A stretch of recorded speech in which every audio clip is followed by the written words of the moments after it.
ko. Ma'am, Symmetry sila bingwi ba mayam bu Delhi North ki mai kai dagi tram nok chari khoi nang silai jari basi Delhi ki Dhaka chok aga khangnari ba adum ba mafam junction hai tare sai silai rong mari phang base ma'am Dhaka chok aga khangna bani ko ana mayam da haijening base Delhi da maruina lamdam khoi gi Manipur gi hai tare ichali che mayam na Delhi da chatpa matam da laik tamba dai di mafam se thok to ba lai ba ba sai da koi Symmetry sida hangbi ko nupi macha singi oina then atop thawak toroga leba nupi singi khaktagi oiba hai tare khatang safe oiba mafam karai da leina hangbirakhiba do adugi hokhum oini haina khalenga sigi adu mathoram se mayamna karigumba mafam ase adom na karigumba nupi oibagi girls mafam PG hai tare mayam macha ningol sangai haraga khangnariba mafam asida adom na karigumba dongi icha na traga isu nupi hai tare ne mafam se lehaning bagi pam lai tare or isama ngasigi live si yenga mafam se leini bagi pam lai tare ga di hanu mukada koi caption se changbirak laga ahanba hek changbirak paga do mafam se join tawbirak pam changi link to the follow tawbiraga hek changba matamda koi sigi mafam si location se myam Dhaka chok ke location se thengna ni ko ana sigi location se changbirak la matungda follow tawbiraga sigi lambi se changi doine do iche ani se se isa khoi bo ka do bai ngai dona su lai rai ngarang dagi aseng bai di yo bani ngarang dagi yo boi ta ga su myam ngasi se timing chan ngarang thieng aba yorok ko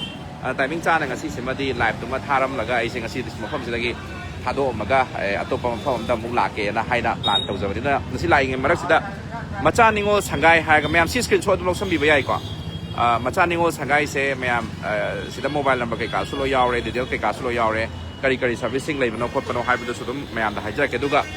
changba matam da myam lai ba lambi sing adu su dum akoi network se ka tang tap tawdi male doi su myam da nungai no mong dai dum share tawna bu hona jarake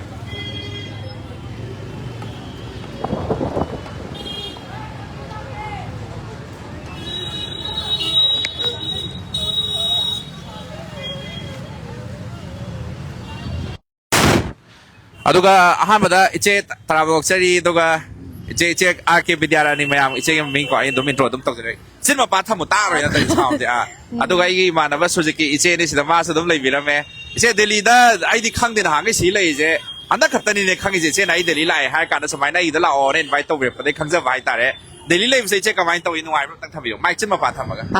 yam nungai di akhone si lai ro jaga mafam ji yam safe su oi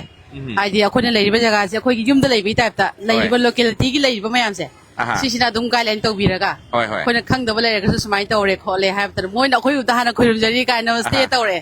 da akhoi na su dum mai to raga dum loina je adu leibam tabum yam na nungai ha ju pham jam safe oi lai bo oi che do sai dum akhoi Manipuri macha sing hai tai ko adum labor notice ki macha sing adum kam manoi na labor sai area sida akhoi notice macha yam le mayam na hai na sai Manipur basti oi na ora ko si ai ga sum hai ri mayam student jari ki student ato oi ba jaga je aduna yam le notice sai macha yam le Manipur cha su yam le okay ado iche mafam sida karam ba koi nupi macha sing emission to bagi namak ta hai di PG sida karam ba PG gi de lai ge ha si karam nupi macha sing lai ha to tang thambiu anam mana student ngak to ba north Delhi University da tamba duga coaching loba angang gai adugumna anamba thamjai haidi swai anak pada lai ba koi student sing haidi college sing da university tamba ngang sing loi lai hai tare cha ba thak pagi sidi mai tai gi chinjak sing loi na phange hai ko yung ayuk no mi dong thin no mi dak to pi hai ko kari kari sang ga pi ge kamai tawi Sunday na mainly oina ham ba da haijening badi yen pizare duga Friday da na yerum Wednesday da na nga atai matam aremba atai duna adum kangsoi romba bora adum akhoi siaw na sa bani na sa ba da dum manana adum semjare khoi family da na pun adum lai minara ga ko adum moi gi atai te facility sing ai na sum ujabada adum Manipur this madi pi ra sim malay aduga even wifi about the pi hai ko cha mineral water pi de geyser hai di sing iyok pa matam da ising asaba pi hai ba sim adum lai re do 24/7 mai su dum pi re hai ko adu AC room su dum lai ba ma le aduga nupim cha ta lai bani na camera kai ka ge ma surveillance ma thau yam tai dra adna camera ge sum support dum pi re hai ba sim adum noi kadum na kadai changani changmin na rasine lambi do sona kadai chang pani ko som dai chang ꯃꯌꯥꯝ ꯁꯤꯌꯔ ꯇꯧꯕꯤꯔ ꯃꯇꯨꯡꯗ ꯀꯃꯦꯟ ꯁꯦꯛꯁꯟꯗ ꯁꯤꯌꯔ ꯇꯧꯔꯦ ꯍꯥꯏꯅ ꯑꯃꯨꯛꯇꯪ ꯃꯌꯥꯝꯗ ꯏꯕꯤꯔꯝꯃꯣ ꯑꯗꯣ ꯑꯩꯈꯣꯏꯅ live ꯊꯥꯖꯔꯛꯂꯤꯕꯁꯤ ꯑꯩꯈꯣꯏ ꯗꯦꯜꯂꯤ ꯇꯝꯅ ꯂꯥꯛꯂꯤꯕꯁꯤ ꯃꯌꯥꯝ ꯏꯔꯝꯗꯝ ꯃꯅꯤꯄꯨꯔꯗꯒꯤ ꯑꯩꯈꯣꯏ ꯅꯨꯄꯤꯁꯤꯡꯅ ꯂꯩꯕ ꯃꯇꯝꯗ ꯏꯆꯦꯁꯤꯡꯅ ꯂꯩꯕ ꯃꯇꯝꯗ ꯀꯔꯝꯕ ꯃꯐꯝꯗ ꯑꯩꯈꯣꯏꯒ ꯂꯣꯏꯅꯖꯕ ꯀꯔꯝꯕ ꯃꯐꯝꯗ ꯂꯩꯔꯒꯗꯤ ꯈꯨꯗꯣꯡ ꯆꯥꯒꯗꯒꯦ ꯍꯥꯏꯅ ꯍꯪꯕꯤꯔꯛꯄꯁꯤꯡꯗꯨꯒꯤ ꯋꯥꯍꯪꯗꯨꯒꯤ ꯄꯥꯎꯈꯨꯝꯅꯤꯀꯣ ꯉꯁꯤꯒꯤꯁꯦ ꯑꯗꯨꯅ ꯑꯩꯈꯣꯏꯗꯁꯨ ꯑꯗꯣꯝꯒꯤ ꯏꯆꯥꯅꯨꯄꯤ ꯅꯠꯇ꯭ꯔꯒ ꯏꯆꯟꯅꯨꯄꯤ ꯀꯣ ꯏꯆꯦꯁꯤꯡ ꯁꯤꯒꯤ ꯃꯐꯝꯁꯤ ꯂꯩꯈ꯭ꯔꯦ ꯍꯥꯏꯇꯥꯔꯗꯤ ꯁꯦꯐ ꯑꯣꯏꯔꯦ ꯍꯥꯏꯅ ꯈꯟꯕ ꯌꯥꯔꯦ ꯍꯥꯏꯅ ꯃꯌꯥꯝꯗ ꯂꯥꯎꯖꯔꯛꯀꯗꯣꯏꯅꯤꯀꯣ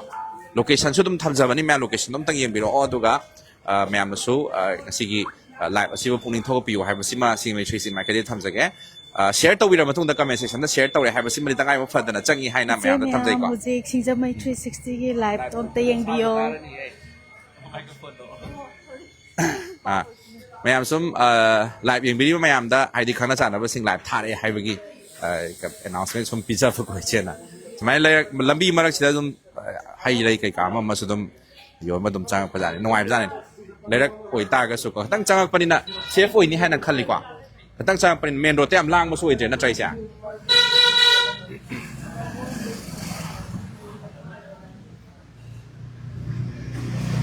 ꯌꯨꯝꯂꯛꯅꯤꯀꯣ ꯆꯪꯉꯛꯀꯗꯣꯏꯁꯦ ꯃꯌꯥꯝ ꯁꯤꯌꯔ ꯇꯧꯕꯤꯔꯤꯕꯁꯤꯡꯒꯤꯗꯃꯛꯇ ꯑꯩꯈꯣꯏꯅꯁꯨ ꯂꯛꯀꯤ ꯋꯤꯅꯔ ꯑꯃ ꯈꯟꯒꯠꯆꯔꯒ गिफ्ट मचा अमा और कैश अवार्ड ओइना सिंगमें 3C माइकैदे गिफ्ट तौनबसु होनजरकदोइनी सिदा चंगईको सिदा चंगागे हाइदी याम चंगब नते जस्ट खतंग हेक चंगपगा मेन रोड अस्वाइद लेहौरेको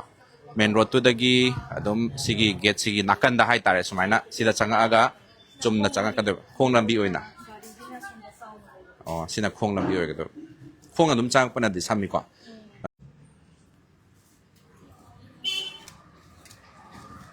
मैम नुपी मचा सिंगी ओइना हाइ तारे गर्ल्स पीजी ने कोइ नौजी लाक्सगदोइसे नुपी सिंगी ओइबा girls PG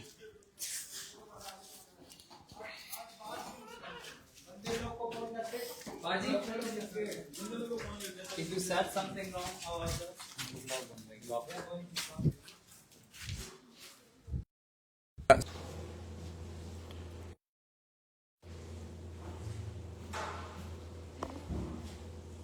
Hello, hello.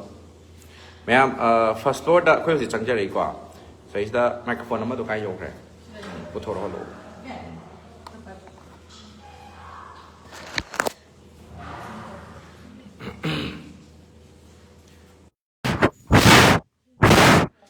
Ma'am se koi network ki issue khatang lei habdo. Di building marak ta chang panina network issue khatang lei banina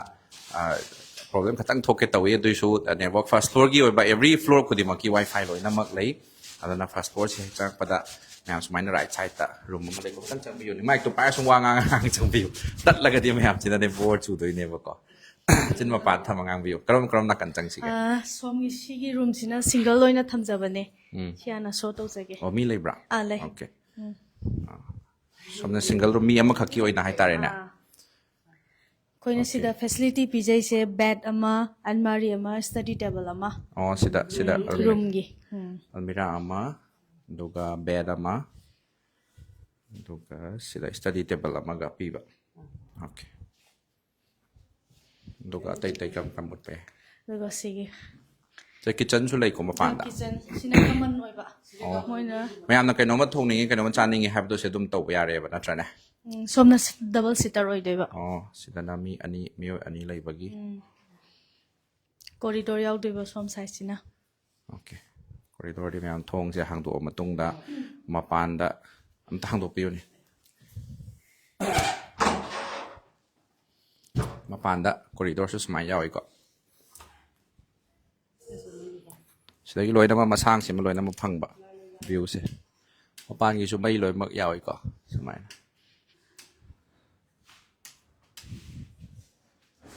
sima okay manung changa si sina mayam first floor gi hek machen gi hai tare ne adum room se dum hangi ko sum khara khara hangi ko kana wari sabe yani she's the one room owner. Okay, please I'm introduce. staying here at the moment. My name is Ortem Rimiwa from Ukrul. So right now I'm alone. By next month, I will get my roommate. You will get your roommate. Yes. So how do you feel after staying here? Oh, it's so comfortable and convenient. It's like home away from home. The owner and my pitch mates are so friendly. And, yeah. So how about the taste? of that kitchen mess. I mean the mess hall. Oh, yeah, even the food, I really like it. And then it's very convenient. Moreover, the facilities are very good. And yes, I really enjoy the food as well. Okay, Thank you. thank you so much. Thank you. ยาม first floor กี่ชมนักกันทั้งภาษาชิมาให้เป็ดอุลมบันดีกว่าดูก็มาช่วยให้เป็ดตั้งมันนี่ปรีงางบรโอเคใครลำได้เนาะ I 신전마이덕이네. 진짜 많이 가야 되겠네. 신전마이 아마 머니푸르 콜리지 아덕이 남불마빨 하이더버기 남비도 Manipur 아덕이 College 징아마카. Okay. Ado mafam sida lay ba se kamay toy nungay bra mayam pun lay minda ba se nupi ngak ta su oire ko safe oina khan ba kamay toy. 아이 라이브서 그래서 꾸이래. 아이 제시다서 아돔 아이 돔 버기디 시나 돔 choice 오이바. 아이 이거 토우라서 할락보다 돔 시나 돔 options 오이바. 아돔 지제 오이 매암나서 돔 파우파우도 받은 수능아이바. 데 레펌 잡함 수시다 매암 불럽 레민다바세. 나 아코 숨 와칼다 미 매암 라이버기 마고나 칸바세. 아드나 아이 이탄다 라이버기 수 experience 라이키버기. 아다 시시네 해나 아이곤다 라이ክ ꯇꯧꯕ ꯈꯣꯠꯄ studies కి ꯃꯔꯝꯗꯁꯨ ꯈꯔ ꯍꯥꯏꯗꯤ ꯂꯩꯐꯝ ꯆꯥꯐꯝꯁꯦ ꯅꯨꯡꯉꯥꯏꯕꯅꯤꯅ ꯁꯤ ꯈꯜꯂꯀꯥꯟꯗ ꯁꯨꯃꯥꯏꯅ ꯑꯩ ꯁꯤꯒꯤ optionꯁꯦ ꯑꯗꯨꯝ ꯑꯣꯏꯈꯤꯕꯅꯦ Ado mayamdagadi recommend tawningbra haidi nangi friend mayam daragani naupi iche mayam daragani ko sida nupi singi oina Delhi da kari malak ke hai tari north lom da ko kari malak ke hai tari mafam se recommend tawbra punna lemina sila o kai ga de haning ba kamai tai ꯑꯌꯥꯝꯕ ꯃꯇꯝꯗ ꯑꯩ friends ꯑꯗꯨꯝ ꯑꯩꯒꯤ friend ꯃꯌꯥꯝꯅꯁꯨ reach out ꯇꯧꯔꯛꯄ ꯌꯥꯎꯋꯦ ꯑꯗꯨꯝ ꯀꯃꯥꯏꯅ ꯇꯧꯒꯦ ꯍꯥꯏꯗꯤ ꯑꯩ PG ꯂꯩꯕ ꯈꯣꯠꯄꯁꯦ ꯌꯥꯝ ꯇꯣꯏꯅ ꯍꯪꯉꯛꯑꯦ ꯑꯗꯣ ꯑꯗꯨꯝ ꯑꯩ ꯑꯌꯥꯝꯕ ꯃꯇꯝꯗ ꯑꯩꯒꯤ friends ꯑꯗꯨꯝ ꯍꯥꯏꯌꯦ ꯑꯗꯣ ꯐꯅꯌꯥꯝꯁꯨ ꯂꯥꯛꯈ꯭ꯔꯦ ꯑꯗꯨꯝ ꯑꯩꯒꯤ through-ꯗꯒꯤ ꯆꯤꯆꯦ ꯍꯣꯏ ꯃꯌꯥꯝꯅ ꯍꯥꯏꯗꯤ ꯀꯩꯅꯣ ꯇꯧꯅꯔꯒ ꯋꯥꯔꯤ ꯁꯥꯟꯅꯍꯜꯂꯒ ꯈꯣꯠꯂꯒ ꯑꯗꯨꯃꯥꯏꯅ ꯂꯥꯛꯑꯣ ꯈꯣꯠꯂꯣꯅ ꯑꯗꯨꯝ ꯑꯩ ꯑꯌꯥꯝꯕ ꯃꯇꯝꯗ ꯑꯗꯨꯝ friends ꯑꯗꯨꯝ ꯍꯥꯏꯌꯦ ꯁꯤꯁꯦ nakhoi nupi ngata leibani na langmus dum langani haina khali ko festival matamda then celebration macha macha ko cherau ba ningol chakau ba de matam gi festival sing sulum puna madum celebrate tawani haina khali kamai celebrate taw ki ꯐꯦꯁꯇꯤꯚꯦꯜꯁꯦ ꯌꯥꯝꯅ ꯀꯩꯅꯣ ꯃꯃꯥꯡ ꯆꯍꯤꯗ ꯑꯩꯈꯣꯏꯒꯤ ꯅꯤꯉꯣꯜ ꯆꯥꯛꯀꯧꯕꯁꯦ ꯑꯩꯒꯤ ꯁꯤ PGCꯒꯤ ꯑꯍꯥꯟꯕ ꯑꯣꯏꯅ ꯌꯥꯎꯈꯤꯕ ꯍꯥꯏꯗꯤ ꯑꯇꯣꯞꯄ ꯃꯇꯝꯗꯗꯤ ꯑꯩꯈꯣꯏꯒꯤ ꯌꯥꯈꯤꯗꯕ ꯃꯇꯝ ꯑꯗꯒꯤ ꯌꯨꯝꯗ ꯊꯣꯛꯈꯤꯕ ꯃꯇꯝ ꯑꯣꯏꯕꯒꯤ ꯃꯃꯥꯡ ꯆꯍꯤꯗ ꯑꯩꯅ ꯈ꯭ꯋꯥꯏ ꯅꯤꯡꯁꯤꯡꯈꯤꯕ ꯍꯥꯏꯔꯒꯗꯤ ꯃꯃꯥꯡ ꯆꯍꯤꯒꯤ ꯅꯤꯉꯣꯜ ꯆꯥꯛꯀꯧꯕꯁꯤꯗ ꯑꯩꯈꯣꯏ ꯆꯤꯆꯦ ꯃꯌꯥꯝ ꯇꯧꯔꯒ ꯐꯖꯅ ꯍꯥꯏꯗꯤ ꯌꯨꯝꯗꯃꯛ ꯂꯩꯇ꯭ꯔꯒꯁꯨ ꯁꯤꯗ ꯑꯗꯨꯝ enjoy ꯇꯧꯃꯤꯟꯅꯈꯤꯕ ꯆꯥꯛꯀꯧꯕ ꯌꯨꯝꯗ ꯆꯩꯔꯥꯎ ꯅꯤꯉꯣꯜ ꯆꯥꯛꯀꯧꯕꯒꯨꯝꯕ ꯃꯇꯝ ꯆꯩꯔꯥꯎꯕ ꯃꯇꯝꯗ ꯌꯨꯝꯗ ꯍꯣꯝ ꯁꯤꯛꯅꯦꯁ ꯑꯣꯏꯕꯁꯦ ꯑꯗꯣ ꯆꯤꯆꯦ ꯍꯣꯏ ꯃꯌꯥꯝ ꯐꯥꯏꯟ ꯇꯧꯔꯒ ꯑꯩꯈꯣꯏ ꯃꯌꯥꯝ ꯗ꯭ꯔꯦꯁ ꯑꯞꯀ ꯇꯧꯔꯀꯥꯟꯗ ꯆꯥꯛ ꯆꯥꯗꯅ ꯈꯣꯠꯇꯅ ꯃꯌꯥꯝ ꯑꯃ ꯑꯗꯩ ꯑꯩꯈꯣꯏ ꯃꯁꯦꯟ ꯗꯈꯤꯅꯥꯒꯁꯦ ꯄꯨꯡꯄꯤ ꯄꯤꯅꯔꯝꯗꯣꯏꯅꯤꯅꯦ ꯍꯣꯏ ꯑꯗꯨꯃꯥꯏꯅ ꯇꯧꯕꯅꯤꯅ ꯁꯤꯗꯁꯨ ꯌꯥꯝ ꯊꯤꯅ ꯑꯗꯨꯝ ꯍꯥꯏꯗꯤ ꯃꯤꯁ ꯑꯥꯎꯠ ꯇꯧꯕꯒꯤ ꯐꯤꯂꯤꯡꯁꯦ ꯐꯥꯎꯈꯤꯗꯕꯁꯦ ꯑꯗꯨꯗꯨꯅ ꯅꯨꯡꯉꯥꯏꯌꯦ ꯌꯥꯝꯅ ꯂꯩꯕꯗꯗꯤ Okay ꯌꯥꯝ ꯅꯨꯡꯉꯥꯏ ꯏꯆꯜꯁꯨ ꯃꯥꯏ ꯄꯥꯛꯄ ꯑꯣꯏꯁꯅꯨꯀꯣ ꯑꯗꯨꯒ ꯀꯟꯅ ꯍꯣꯠꯅꯕꯗꯤ ꯂꯦꯞꯄ ꯌꯥꯗꯦꯀꯣ Thank you. Thank you ꯄꯥꯏꯕꯤꯔꯣ ꯃꯌꯥꯝ ꯐꯥꯔꯁ ꯐ꯭ꯂꯣꯔ ꯆꯪꯉꯤꯉꯩꯁꯤꯗ ꯑꯇꯣꯞꯄ ꯁꯨꯝ ꯆꯪꯕ ꯌꯥꯕ ꯂꯩꯕ꯭ꯔꯥ ꯃꯃꯥꯡ ꯊꯥꯕꯤꯌꯨ ꯋꯥꯁꯨ ꯉꯥꯡꯕꯤꯌꯨ ꯋꯥ ꯉꯥꯡꯗ꯭ꯔꯒꯗꯤ ꯇꯠꯀꯅꯤꯕꯀꯣ ꯃꯌꯥꯝ ꯌꯦꯡꯉꯤꯕꯈꯩꯁꯦ ꯊꯦꯝꯁꯣ ꯁꯤ ꯐꯥꯔꯁ ꯐ꯭ꯂꯣꯔꯗ ꯊ꯭ꯔꯤ ꯁꯥꯏꯠ ꯑꯣꯏꯕ ꯔꯨꯝꯁꯦ ꯊꯦꯝ ꯑꯗꯣ ꯐ꯭ꯂꯣꯔꯁꯦ ꯀꯌꯥꯃꯨꯛ ꯑꯣꯏꯕꯅꯣ ꯁꯤꯗ ꯆꯪꯕ ꯌꯥꯏꯀꯣ ꯐ꯭ꯂꯣꯔꯁꯦ ꯃꯊꯛ ꯂꯣꯏꯅꯃꯛ ꯂꯩꯗꯣꯏꯅꯤꯀꯣ ꯀꯥꯏꯗꯦ ꯑꯗꯨꯝ ꯆꯪꯉꯛꯑꯒꯦ ꯆꯪꯒꯦ ꯍꯥꯏꯐꯦꯠ ꯁꯨꯝ ꯑꯦꯄ꯭ꯔꯨꯚꯦꯜ ꯂꯧꯕꯤꯌꯨꯅꯦ ꯃꯣꯏꯅ ꯌꯥꯔꯦ ꯍꯥꯏꯔ ꯀꯥꯟꯗ ꯆꯪꯒꯦꯕꯀꯣ ꯌꯥꯏ ꯌꯥꯔꯕ꯭ꯔꯥ ꯍꯥꯏꯐꯦꯠ ꯎꯠꯀꯦꯀꯣ ꯁꯤꯅ ꯊꯦꯝꯁꯣꯃꯤ ꯁꯤꯁꯨ ꯋꯥꯟ ꯑꯣꯐ ꯗ ꯃꯣꯁ ꯀꯩꯅꯣꯅꯦ ꯀꯨꯏꯔꯕꯅꯦ Okay ꯃꯥꯒꯤ ꯕ꯭ꯔꯗꯔ ꯃꯆꯤꯟ ꯃꯅꯥꯎ ꯂꯩꯃꯤꯟꯅꯩ ꯍꯥꯏꯕꯗꯣ Okay ꯃꯤꯡꯗꯣ ꯀꯩꯕ ꯆꯪꯒꯤ ꯊꯦꯝꯁꯣꯃꯤ ꯌꯨꯝ ꯀꯥꯏꯗꯒꯤ ꯎꯈ꯭ꯔꯨꯜꯗꯒꯤ ꯀꯃꯥꯏꯅ ꯇꯧꯋꯤ ꯃꯐꯝꯁꯦ ꯅꯨꯡꯉꯥꯏꯕ꯭ꯔꯥ ꯂꯩꯕꯗ ꯅꯨꯡꯉꯥꯏꯕ꯭ꯔꯥ ꯀꯃꯥꯏꯅ ꯇꯧꯋꯤ ꯍꯣꯏ ꯅꯨꯡꯉꯥꯏꯌꯦ ꯑꯩꯗꯤ ꯆꯍꯤ 3 ꯐꯥꯔꯕ ꯃꯥꯜꯂꯦ ꯆꯍꯤ ꯑꯍꯨꯝ ꯐꯥꯔꯦ ꯑꯍꯨꯝ ꯐꯥꯔꯕ ꯃꯥꯜꯂꯦ ꯑꯃ ꯐꯥꯔꯦ ꯑꯍꯨꯝ ꯐꯥꯔꯕ ꯃꯥꯜꯂꯦ 3 years ꯍꯦꯜꯂꯦꯕꯀꯣ ꯑꯗꯣ ꯆꯥꯕ ꯊꯛꯄ ꯀꯃꯥꯏꯅ ꯇꯧꯋꯤ ꯃꯐꯝꯁꯦ ꯑꯗꯨꯝ ꯅꯨꯡꯉꯥꯏꯕ꯭ꯔꯥ ꯁꯦꯐ ꯑꯣꯏꯕ꯭ꯔꯥ ꯀꯃꯥꯏꯅ ꯇꯧꯋꯤ ꯍꯣꯏ ꯁꯦꯐ ꯑꯣꯏꯌꯦ ꯃꯐꯝꯗꯣ ꯅꯨꯡꯉꯥꯏꯌꯦ ꯑꯗꯨꯝ ꯂꯩꯕ ꯈꯣꯠꯄ ꯑꯗꯣ ꯐꯦꯁꯤꯂꯤꯇꯤꯁ ꯑꯁꯤꯡ ꯍꯥꯏꯗꯤ ꯕꯦꯗꯁꯨ ꯑꯗꯨꯝ ꯄꯤ ꯍꯥꯏ ꯇꯦꯕꯜ ꯁ꯭ꯇꯗꯤꯒꯤ ꯇꯦꯕꯜꯁꯨ ꯑꯗꯨꯝ ꯄꯤ ꯍꯥꯏꯀꯣ ꯁ꯭ꯇꯗꯤ ꯄꯤꯔꯤ ꯐꯦꯁꯤꯂꯤꯇꯤ ꯄꯤꯔꯤ ꯃꯌꯥꯝꯁꯨ ꯑꯗꯨꯝ ꯄꯦꯟꯕ꯭ꯔꯥ ꯀꯃꯥꯏꯅ ꯇꯧꯋꯤ ꯍꯣꯏ ꯅꯨꯡꯉꯥꯏꯌꯦ ꯑꯗꯨꯝ ꯅꯨꯡꯉꯥꯏꯀꯣ ꯑꯇꯣꯞꯄ ꯍꯣꯁꯇꯦꯜ ꯑꯗꯨꯝ ꯋꯥꯁꯔꯨꯝꯁꯨ ꯑꯗꯨꯝ ꯑꯦꯇꯦꯁ ꯇꯧꯋꯤꯀꯣ ꯍꯣꯏ attach ꯑꯗꯨꯝ ꯇꯧꯋꯤ. ꯑꯦꯇꯦꯁ ꯇꯧꯋꯤ ꯌꯥꯝ ꯅꯨꯡꯉꯥꯏꯔꯦꯅꯦ ꯑꯗꯨꯗꯤꯀꯣ ꯋꯥꯁꯔꯨꯝ ꯑꯦꯇꯦꯁ ꯇꯧꯕꯅꯤꯅ ꯑꯗꯨꯝ ꯅꯨꯡꯉꯥꯏ ꯍꯥꯏꯇꯥꯔꯦꯅꯦ ꯑꯗꯨꯝ ꯄꯨꯟꯅ ꯐꯪꯉꯦ ꯑꯗꯨꯒ ꯏꯁꯥꯒꯤ ꯑꯣꯟ ꯕ꯭ꯔꯗꯔꯒꯁꯨ ꯂꯩꯃꯤꯟꯅꯕꯒꯤ ꯈꯨꯗꯣꯡꯆꯥꯕ ꯂꯩꯔꯦ ꯍꯣꯏ. ꯅꯠꯇ꯭ꯔꯅꯦ ꯍꯣꯏ. Thank you wish you all the best ꯁꯤꯗ ꯑꯦꯗ ꯇꯧꯖꯅꯤꯡꯕꯗꯤ ꯁꯤ ꯃꯣꯏ ꯃꯆꯤꯟ ꯃꯅꯥꯎ ꯁꯨꯃꯥꯏꯅ ꯂꯩꯃꯤꯟꯅꯕ ꯁꯣꯝ ꯐ꯭ꯂꯣꯔꯁꯦ ꯑꯩꯈꯣꯏꯅ ꯒꯦꯁ ꯔꯨꯝ ꯑꯣꯏꯅ ꯑꯗꯨꯝ ꯊꯝꯕ ꯍꯥꯏꯕꯗꯤ ꯐꯦꯃꯤꯂꯤ ꯂꯥꯛꯑꯒꯁꯨ ꯃꯥꯒꯤ ꯃꯃꯥ ꯃꯆꯦ ꯃꯌꯥꯝꯕꯒꯨꯝꯕ ꯂꯥꯛꯑꯒꯁꯨ Even ꯑꯩ ꯂꯥꯛꯄꯒꯤꯁꯨ ꯁꯤꯗ ꯑꯗꯨꯝ ꯂꯩ ꯔꯨꯝ ꯁꯨꯃꯥꯏꯅ ꯊꯝꯖꯕ ꯑꯩ ꯔꯨꯝꯗꯣ ꯑꯝꯇ ꯎꯠꯁꯤꯗꯅ ꯃꯌꯥꯝꯗ ꯆꯤꯡꯃꯩ ꯊ꯭ꯔꯤꯁꯤ ꯂꯩꯔꯝꯕ ꯔꯨꯝ ꯌꯥꯝ ꯅꯥꯟꯅ ꯂꯩꯕꯅꯦ ꯃꯌꯥꯝ ꯌꯦꯡꯉꯨꯀꯣ ꯁꯦꯟꯁ ꯇꯣꯉꯥꯟꯅ ꯂꯧꯕꯤꯒꯅꯨ ꯁꯤꯅ ꯃꯌꯥꯝ ꯑꯩ ꯉꯔꯥꯡ ꯇꯨꯝꯅꯕ ꯐꯃꯨꯡꯗꯨꯅꯤ ꯍꯥꯏꯗꯤ ꯑꯩ ꯏꯁꯥ ꯂꯩꯕ ꯍꯥꯏꯇꯥꯔꯦ ꯑꯇꯩ ꯃꯣꯏ ꯅꯨꯄꯤꯁꯤꯡ ꯂꯣꯏ ꯂꯩꯕ ꯃꯐꯝꯗꯨꯗꯗꯤ ꯑꯩꯈꯣꯏ ꯂꯩꯇꯦ ꯁꯤ ꯂꯩꯍꯟꯗꯦ ꯍꯥꯏꯇꯥꯔꯦ ꯁꯤꯗ ꯐꯥꯔꯁ ꯐ꯭ꯂꯣꯔꯁꯤꯗ ꯑꯩꯈꯣꯏ ꯂꯩꯔꯦ ꯑꯗꯨꯒ ꯁꯤꯗ ꯊꯛꯅꯅꯕ ꯏꯁꯤꯡꯒ ꯂꯣꯏꯅ ꯄꯤꯕꯤꯀꯣ ꯑꯗꯨꯒ ꯌꯥꯝ ꯅꯨꯡꯉꯥꯏꯕ ꯑꯃꯅ ꯃꯌꯥꯝ ꯃꯐꯝꯁꯤꯗ ꯍꯣꯝ ꯗꯧꯅ ꯍꯣꯝꯂꯤ ꯐꯤꯜ ꯇꯧꯕ ꯐꯪꯍꯟꯕꯁꯦ ꯌꯥꯝ ꯅꯨꯡꯉꯥꯏꯕ ꯍꯥꯏꯇꯥꯔꯦ ꯑꯗꯨꯒ ꯁꯤꯗꯁꯨ ꯑꯗꯨꯝ ꯎꯄꯨꯁꯤꯗ ꯂꯣꯏꯅꯃꯛ ꯀꯩꯀꯩꯅꯣ ꯂꯣꯏꯅꯃꯛ ꯍꯥꯞꯄ ꯌꯥꯏ ꯂꯣꯀꯔꯒꯁꯨ ꯂꯣꯏ ꯌꯥꯎꯋꯤ ꯁꯣꯒꯁꯨ ꯂꯣꯏ ꯄꯥꯏꯖꯒꯦꯁꯨ ꯁꯅꯥ ꯂꯨꯄꯥ ꯀꯩꯀꯥ ꯊꯝꯖꯒꯦꯁꯨ ꯌꯥꯔꯦꯀꯣ ꯑꯩꯈꯣꯏꯗꯤ ꯁꯅꯥ ꯂꯨꯄꯥꯗꯤ ꯄꯨꯔꯛꯇ꯭ꯔꯕꯅꯤꯅ ꯊꯝꯗ꯭ꯔꯦ ꯁꯨꯃꯥꯏꯅ ꯁꯤ ꯎꯄꯨꯁꯤꯃꯗꯤ ꯌꯥꯝ ꯊꯤꯅ ꯀꯥꯟꯅꯕ ꯍꯥꯏꯇꯥꯔꯦ ꯁꯤꯒꯤ ꯎꯄꯨꯁꯦ ꯑꯗꯣ ꯁꯤꯁꯦ ꯑꯦꯕ꯭ꯔꯤ ꯃꯐꯝꯁꯤꯗ ꯂꯩꯕ PG ꯒꯦꯁꯁꯤꯡ ꯍꯥꯏꯇꯥꯔꯦꯀꯣ ꯃꯈꯣꯏꯗ ꯑꯗꯨꯝ ꯄꯤꯕꯤꯕ ꯑꯩꯈꯣꯏ ꯐꯔꯅꯤꯆꯔ ꯑꯥꯏꯇꯦꯝ ꯑꯃꯅꯤ ꯍꯥꯏꯇꯥꯔꯦ ꯃꯤꯡꯖꯦꯜ ꯌꯥꯎꯕ ꯑꯅꯝꯕ ꯄꯥꯝꯕꯅꯤꯅ ꯃꯤꯡꯖꯦꯜ ꯌꯥꯎꯍꯜꯂꯦ ꯑꯣꯀꯦ ꯅꯨꯄꯤ ꯃꯆꯥꯁꯤꯡꯒꯤ ꯑꯣꯏꯅ ꯃꯤꯡꯖꯦꯜ ꯄꯥꯝꯕꯁꯤꯡꯒꯤ ꯁꯤꯗ ꯃꯤꯡꯖꯦꯜ ꯂꯩꯀꯣ ꯂꯦꯞꯄꯒ ꯑꯗꯨꯝ ꯀꯦꯒꯁꯦ ꯑꯗꯨꯝ ꯌꯥꯔꯦ ꯃꯤꯡꯖꯦꯜꯁꯦ ꯌꯥꯝ ꯃꯤꯡꯖꯦꯜ ꯂꯩꯕꯩ ꯃꯊꯧ ꯇꯥꯗ꯭ꯔꯦ ꯍꯥꯏꯇꯥꯔꯦ ꯁꯤꯗ ꯂꯩꯇꯥꯔꯒꯗꯤ ꯗꯦꯜꯂꯤꯗ ꯀꯔꯤꯒꯨꯝꯕ ꯑꯗꯣꯝꯒꯤ ꯏꯆꯥꯅꯨꯄꯤ ꯀꯣ ꯅꯠꯇ꯭ꯔꯒ ꯑꯦꯅꯤ ꯅꯨꯄꯤ ꯃꯆꯥ ꯑꯣꯔ ꯆꯍꯤ ꯅꯨꯄꯤ ꯑꯣꯏꯔꯒꯗꯤ ꯍꯥꯏꯇꯥꯔꯦ ꯃꯐꯝꯁꯤꯗ ꯂꯩꯕꯒꯤ ꯈꯨꯗꯣꯡꯆꯥꯕ ꯐꯪꯒꯗꯣꯏꯅꯤ ꯑꯗꯨꯒ ꯋꯥꯁꯔꯨꯝꯁꯨ ꯁꯤꯗꯅ ꯀꯃꯟ ꯑꯣꯏꯕ ꯁꯣꯝ ꯅꯥꯀꯟꯒꯤ ꯁꯤꯒ ꯁꯣꯝ ꯅꯥꯀꯟꯗ ꯂꯩꯕ ꯒꯦꯁꯇꯨꯒ ꯁꯤꯁꯤꯒ ꯑꯗꯨꯝ ꯀꯃꯟ ꯑꯣꯏꯗꯣꯏꯕ ꯑꯗꯨꯒ ꯁꯣꯝ ꯅꯥꯀꯟꯒꯤꯗꯨꯅ ꯑꯦꯇꯦꯆ ꯑꯣꯏꯗꯣꯏꯕꯀꯣ ꯌꯥꯔꯦ ꯑꯗꯨꯒ ꯀꯃꯟ ꯐ꯭ꯂꯣꯔꯒꯤ ꯀꯃꯟ ꯑꯣꯏꯅ ꯄꯤꯕꯅ ꯐ꯭ꯔꯤꯖ ꯋꯥꯏꯐꯥꯏ every floor ꯈꯨꯗꯤꯡꯃꯛꯀꯤ every ꯀꯃꯟ ꯂꯣꯏ floor-ꯒꯤ, ꯄꯤꯕꯀꯣ ꯑꯗꯨꯒ ꯏꯟꯗꯛꯁꯟ induction. ꯁꯨꯃꯥꯏꯅ ꯄꯤꯔꯦ ꯑꯣꯀꯦ ꯃꯣꯏ ꯑꯊꯨ ꯑꯀꯥꯏ ꯑꯗꯨꯝ ꯆꯥ ꯀꯩꯀꯩ ꯌꯣꯟꯅꯤꯡꯕ ꯈꯣꯠꯅꯤꯡꯕ ꯌꯥꯎꯔꯁꯨ ꯑꯣꯀꯦ ꯑꯗꯣ ꯁꯨꯝ ꯐꯦꯃꯤꯂꯤꯒꯨꯝꯕ ꯂꯥꯛꯄ ꯈꯣꯠꯄ ꯃꯇꯝꯗ ꯑꯗꯨꯝ ꯃꯣꯏ ꯆꯪꯉꯒ ꯑꯗꯨꯝ ꯎꯅꯕ꯭ꯔꯥ ꯑꯉꯥꯡ ꯅꯨꯄꯤ ꯃꯆꯥꯁꯤꯡꯁꯦ ꯀꯃꯥꯏꯅ ꯇꯧꯏ ꯀꯃꯥꯏꯅ ꯎꯅꯩ ꯃꯈꯥꯗ ꯑꯗꯨꯝ ꯑꯩꯈꯣꯏ ꯐꯝꯐꯝ ꯀꯩꯀꯩ ꯂꯩꯌꯦꯕ ꯑꯗ ꯑꯗꯨꯝ ꯎꯅꯍꯜꯂꯦ ꯑꯣ ꯑꯗꯣꯝ ꯅꯥꯀꯟꯗꯁꯨ ꯎꯅꯕꯗꯤ. ꯃꯌꯥꯝꯗꯁꯨ ꯎꯠꯁꯤꯀꯣ ꯀꯗꯥꯏꯗꯅꯣ ꯀꯃꯥꯏꯅ ꯐꯝꯃꯒ ꯀꯩꯅꯣ ꯇꯧꯍꯜꯂꯤ ꯍꯥꯏꯕꯗꯣ ꯋꯥꯔꯤ ꯁꯥꯍꯜꯂꯤ ꯍꯥꯏꯕꯗꯨꯁꯨ ꯄꯦꯔꯦꯟꯁꯀꯨꯝꯕ ꯂꯥꯛꯄ ꯃꯇꯝꯗ ꯃꯊꯪꯗꯅ ꯁꯤꯁꯦ ꯐꯥꯔꯁ ꯐ꯭ꯂꯣꯔ ꯑꯣꯏꯗꯣꯏꯅꯤꯀꯣ ꯃꯊꯪꯗꯅ ꯁꯦꯀꯦꯟ ꯐ꯭ꯂꯣꯔ ꯁꯦꯀꯦꯟ ꯐ꯭ꯂꯣꯔ ꯀꯥꯗꯣꯏ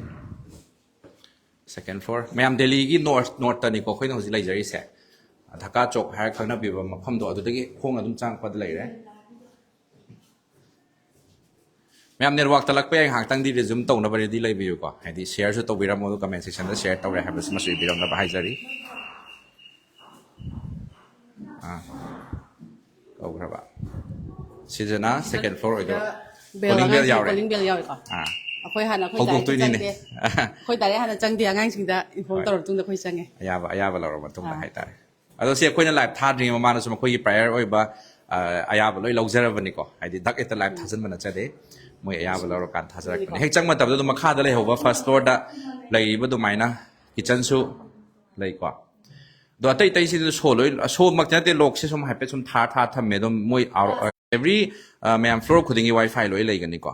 ꯁꯤꯁꯨ ꯃꯁꯥ ꯌꯥꯝ ꯅꯥꯜꯂꯦ ꯃꯥꯁꯨ ꯀꯣ ꯁꯤꯗ ꯐꯦꯟ ꯂꯩꯔꯦ ꯁꯤꯗꯤ ꯑꯗꯨꯝ ꯁꯝꯃꯔ ꯍꯧꯔꯦꯅꯦ ꯁ꯭ꯋꯥꯏ ꯃꯊꯛꯇꯒꯤꯗꯤ ꯁꯝꯃꯔ ꯍꯧꯔꯦ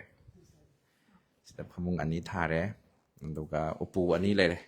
ꯆꯪꯒꯤ ꯃꯤꯡ ꯀꯩ ꯀꯧꯕ Niranda. ꯅꯤꯔꯟꯗꯥ ꯍꯥꯏꯕ ꯅꯪ ꯁꯤꯗ ꯀꯅꯥ ꯀꯅꯥ ꯂꯩꯃꯤꯟꯅꯕꯅꯣ ꯀꯩ ꯂꯝꯗꯩꯅꯣ ꯅꯤꯔꯟꯗꯥꯁꯦ ꯉꯥꯏꯈꯣ ꯌꯥꯔꯦ ꯂꯥꯛꯑꯣ ꯉꯥꯏꯈꯣꯀꯣ ꯅꯦꯠꯋꯥꯛꯁꯦ ꯑꯝꯇ ꯇꯠꯈ꯭ꯔꯦ ꯑꯃꯨꯛꯀ ꯁꯝꯒꯦꯀꯣ ꯂꯩꯌꯨꯀꯣ ꯍꯜꯂꯣ ꯑꯣꯀꯦ ꯃꯌꯥꯝ ꯃꯥꯏꯛ ꯑꯝꯇ ꯁꯝꯖꯔꯛꯀꯦꯀꯣ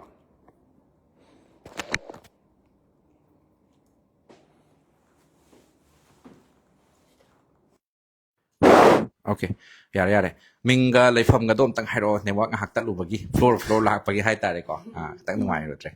ꯑꯩꯒꯤ ꯃꯤꯡ ꯈꯥꯏꯗꯦꯝ ꯅꯤꯔꯟꯗꯥ ꯑꯗꯨꯒ ꯑꯩꯒꯤ ꯂꯩꯐꯝꯅ ꯇꯦꯟꯗꯣꯡꯌꯥꯟꯗꯒꯤꯅꯦ ꯁꯦꯛꯃꯥꯏꯔꯣꯝ ꯑꯁꯣꯝꯗꯒꯤ ꯁꯟꯁꯦ ꯑꯩꯈꯣꯏꯒꯤ ꯁꯤꯡꯃꯩ ꯁꯤꯒꯤꯗ ꯏꯟꯇꯔꯚ꯭ꯌꯨ ꯂꯧꯈꯤꯕꯗꯣ ꯑꯣꯏꯗꯣꯏꯅꯤꯀꯣ ꯀ꯭ꯂꯥꯁ 12ꯀꯤꯗ ꯄꯣꯖꯤꯁꯟ ꯌꯥꯎꯗꯅ ꯑꯗꯣ ꯃꯐꯝꯁꯤꯗ ꯀꯔꯤ ꯍꯥꯏꯗꯤ ꯀꯔꯝꯕ ꯂꯥꯏꯟꯗ ꯇꯝꯃꯒ ꯂꯩꯔꯦ ꯀꯔꯤ ꯄ꯭ꯔꯤꯄꯦꯔꯦꯁꯟ ꯇꯧꯔꯒ ꯂꯩꯔꯤ ꯑꯩ ꯍꯧꯖꯤꯛ BA ꯑꯣꯅꯔ ꯁꯣꯁꯤꯌꯣꯂꯣꯖꯤ ꯇꯧꯖꯔꯤ Delhi university IPC Indraprastha college for ꯋꯤꯃꯦꯟꯗ ꯑꯗ ꯇꯝꯖꯔꯤ ꯑꯣꯀꯦ ꯅꯨꯡꯉꯥꯏꯕ꯭ꯔꯥ ꯑꯗꯨꯝ ꯍꯥꯏꯗꯤ ꯃꯐꯝꯁꯦ ꯍꯥꯏꯗꯤ ꯌꯨꯅꯤꯚꯔꯁꯤꯇꯤꯗꯨ ꯅꯨꯡꯉꯥꯏꯔꯝꯃꯅꯤꯀꯣ ꯑꯗꯣ ꯃꯐꯝꯁꯤꯗꯤ ꯀꯃꯥꯏꯅ ꯇꯧꯏ ꯂꯩꯕ ꯃꯇꯝꯗ ꯌꯥꯝ ꯅꯨꯡꯉꯥꯏꯌే ꯑꯗꯒꯤ ꯑꯩꯈꯣꯏ ꯆꯤꯆꯦ ꯍꯣꯏ ꯂꯩꯃꯤꯟꯅꯩꯕ ꯀꯀꯥ ꯍꯣꯏ ꯅꯤꯅꯦ ꯍꯣꯏ ꯑꯗꯨꯝ ꯌꯥꯝ ꯅꯨꯡꯉꯥꯏ ꯌꯥꯝ ꯐ꯭ꯔꯦꯟꯂꯤ ꯑꯣꯏꯌꯦ ꯑꯗꯨꯒ ꯆꯠꯊꯣꯛ ꯆꯠꯁꯤꯟꯁꯨ ꯌꯥꯝ ꯅꯨꯡꯉꯥꯏꯌꯦ ꯑꯣꯀꯦ ꯒꯥꯔꯤꯅ ꯆꯤꯡꯕ ꯈꯣꯠꯄ ꯌꯥꯝ ꯅꯛꯁꯨ ꯅꯛꯑꯦ ꯑꯗꯣ ꯆꯥꯕ ꯊꯛꯄꯒꯤꯗꯤ ꯑꯗꯨꯝ ꯅꯪ ꯊꯣꯡꯖꯕ ꯊꯥꯛꯆꯕꯁꯨ ꯀꯩꯝ ꯇꯧꯗ꯭ꯔꯒꯁꯨ ꯃꯐꯝꯁꯤꯗ ꯃꯣꯏ ꯂꯣꯏ ꯊꯣꯡꯉ ꯄꯤꯕꯤꯔꯦ ꯅꯠꯇ꯭ꯔꯅꯦ ꯑꯗꯨꯝ ꯄꯦꯟꯕ꯭ꯔꯥ ꯑꯌꯨꯛ ꯅꯨꯡꯊꯤꯜ ꯅꯨꯃꯤꯗꯥꯡꯒꯤ ꯆꯥꯛ ꯁꯨꯝ ꯄꯤꯕ ꯑꯗꯣ ꯍꯥꯎꯕ꯭ꯔꯥ ꯌꯨꯝꯒꯤ ꯇꯥꯏꯞꯇ ꯑꯗꯨꯝ ꯇꯧꯕ꯭ꯔꯣ ꯉꯥꯔꯤꯒ ꯑꯗꯨꯝ ꯐꯪꯕ꯭ꯔꯥ ꯀꯃꯥꯏꯅ ꯇꯧꯏ ꯍꯥꯎꯋꯦ ꯑꯗꯨꯝ ꯌꯥꯝ ꯍꯥꯎꯋꯦ ꯑꯗ ꯌꯨꯝꯗ ꯐꯪꯕ ꯏꯟꯁꯥꯡꯈꯩꯗꯣ ꯂꯣꯏꯅ ꯊꯣꯡꯉꯦ ꯅꯠꯇ꯭ꯔꯥ ꯁꯤꯗꯁꯨ ꯑꯗꯨꯝ ꯆꯥꯕ ꯐꯪꯉꯦ ꯀꯔꯝꯕ ꯏꯟꯁꯥꯡꯅ ꯈ꯭ꯋꯥꯏꯗꯒꯤ ꯄꯥꯝꯅ ꯆꯥꯏ ꯁꯤꯗ ꯑꯩꯗꯤ ꯍꯋꯥꯏ ꯂꯩꯕ ꯄꯥꯝꯃꯦ Hawaii na as. Ada yen thongba nga thongba yirum thongba ka de chaningdre. ꯉꯥ ꯊꯣꯡꯕꯁꯨ ꯌꯥꯝ ꯍꯥꯎꯋꯦ ꯉꯥ ꯑꯇꯣꯏꯕ ꯊꯣꯡꯕ ꯌꯥꯝ ꯁ꯭ꯄꯦਸ਼ꯦꯜꯂꯤ ꯑꯇꯣꯏꯕ ꯊꯣꯡꯕ ꯏꯔꯣꯟꯕꯁꯨ ꯌꯥꯝ ꯍꯥꯎꯋꯦ ꯀꯥꯡꯉꯧ ꯕꯣꯔꯤ ꯀꯥꯡꯉꯧꯁꯨ ꯌꯥꯝ ꯍꯥꯎꯋꯦ Boli kango. Boli kango se. How ba kano haidore ene ko. Ado sida nangi roommate haitare mana kaidagi no. 마수 마나 피보 무tum 피보 롬다기 마수 12th position 야오키베네 마 Oh, mamin ke kawi. 이농한 비가웨 마나 3rd position 마수 아이가 콜레자 마네 디우다 history honors to ba class king Ado kanana ga di harak padagi mafam sida haidi macha ningol sangai gi mafam se sida lakpano kanana hare recommend kanan tawri. 아이나 ꯑꯩꯒꯤ ꯁꯤꯗ ꯈꯪꯅ ꯑꯩꯅ ꯁꯤꯗ ꯂꯩꯕ PG ꯑꯃ ꯂꯩ ꯌꯥꯝ ꯅꯨꯡꯉꯥꯏ ꯈꯣꯠꯂꯦ ꯍꯥꯏꯔꯒ ꯃꯥꯁꯨ ꯂꯩꯃꯤꯟꯅꯕ ꯀꯧꯔꯒ Oh, hadu nang nasagi oinadi kanana haraga lakhi mafam sida. ꯑꯩꯈꯣꯏ ꯃꯥꯝꯍꯜ ꯊꯣꯛꯄ ꯃꯔꯤ ꯃꯇꯥ ꯑꯃꯅ ꯃꯣꯏ ꯆꯤꯆꯦ ꯍꯣꯏ ꯈꯪꯅꯕꯗꯒꯤ Oh. ꯂꯥꯛꯃꯤꯟꯅꯈꯤ Oh, sige mafam se phai kon chatlo adura leibana safe oirani na khanbada ado nasa se sida leiba matamda dum safe feel oibra yumda leiba do maina dum safe feel tawbra kamai tawi. ꯍꯣꯏ ꯃꯔꯨ ꯑꯣꯏꯅ ꯆꯠꯊꯣꯛ ꯆꯠꯁꯤꯟ ꯂꯩꯕ ꯈꯣꯠꯄꯒꯤꯗꯤ ꯍꯧꯖꯤꯛꯀꯤ ꯊꯣꯛꯏꯕ ꯏꯔꯥꯡꯁꯦ ꯍꯥꯏꯔꯒꯗꯤ ꯌꯥꯝ ꯁꯦꯐ ꯑꯣꯏ ꯁ꯭ꯋꯥꯏꯁꯦ ꯑꯗꯨꯝ Okay. Ado hazikti Delhi da mi yamange hai ko natrane. Swai de mi mang da ba mali ko. Da noi numidang chatpa chathokpa thu kai chatpoi ta sam ti section na lai ga da bani ko.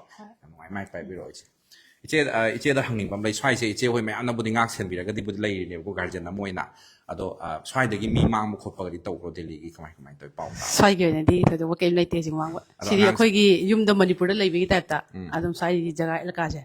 ꯑꯗꯨꯝ free ꯑꯣꯏꯅ ꯂꯩ ꯃꯥꯡꯕꯁꯨ ꯀꯩꯝ ꯂꯩꯇꯦ Angang sing sidi kamai guardian gi oiba role hai tare moida chathok chasin taw matam da smai taw ha guide kumba advice kumba kai taw ba lai. ꯑꯉꯥꯡ ꯑꯍꯥꯟꯕ ꯆꯪꯉꯛꯄ ꯃꯇꯝꯗ ꯑꯩꯈꯣꯏꯅ ꯃꯣꯏꯁꯦ ꯍꯥꯟꯅ ꯒꯥꯏꯗꯂꯥꯏꯟ ꯇꯧꯋꯦ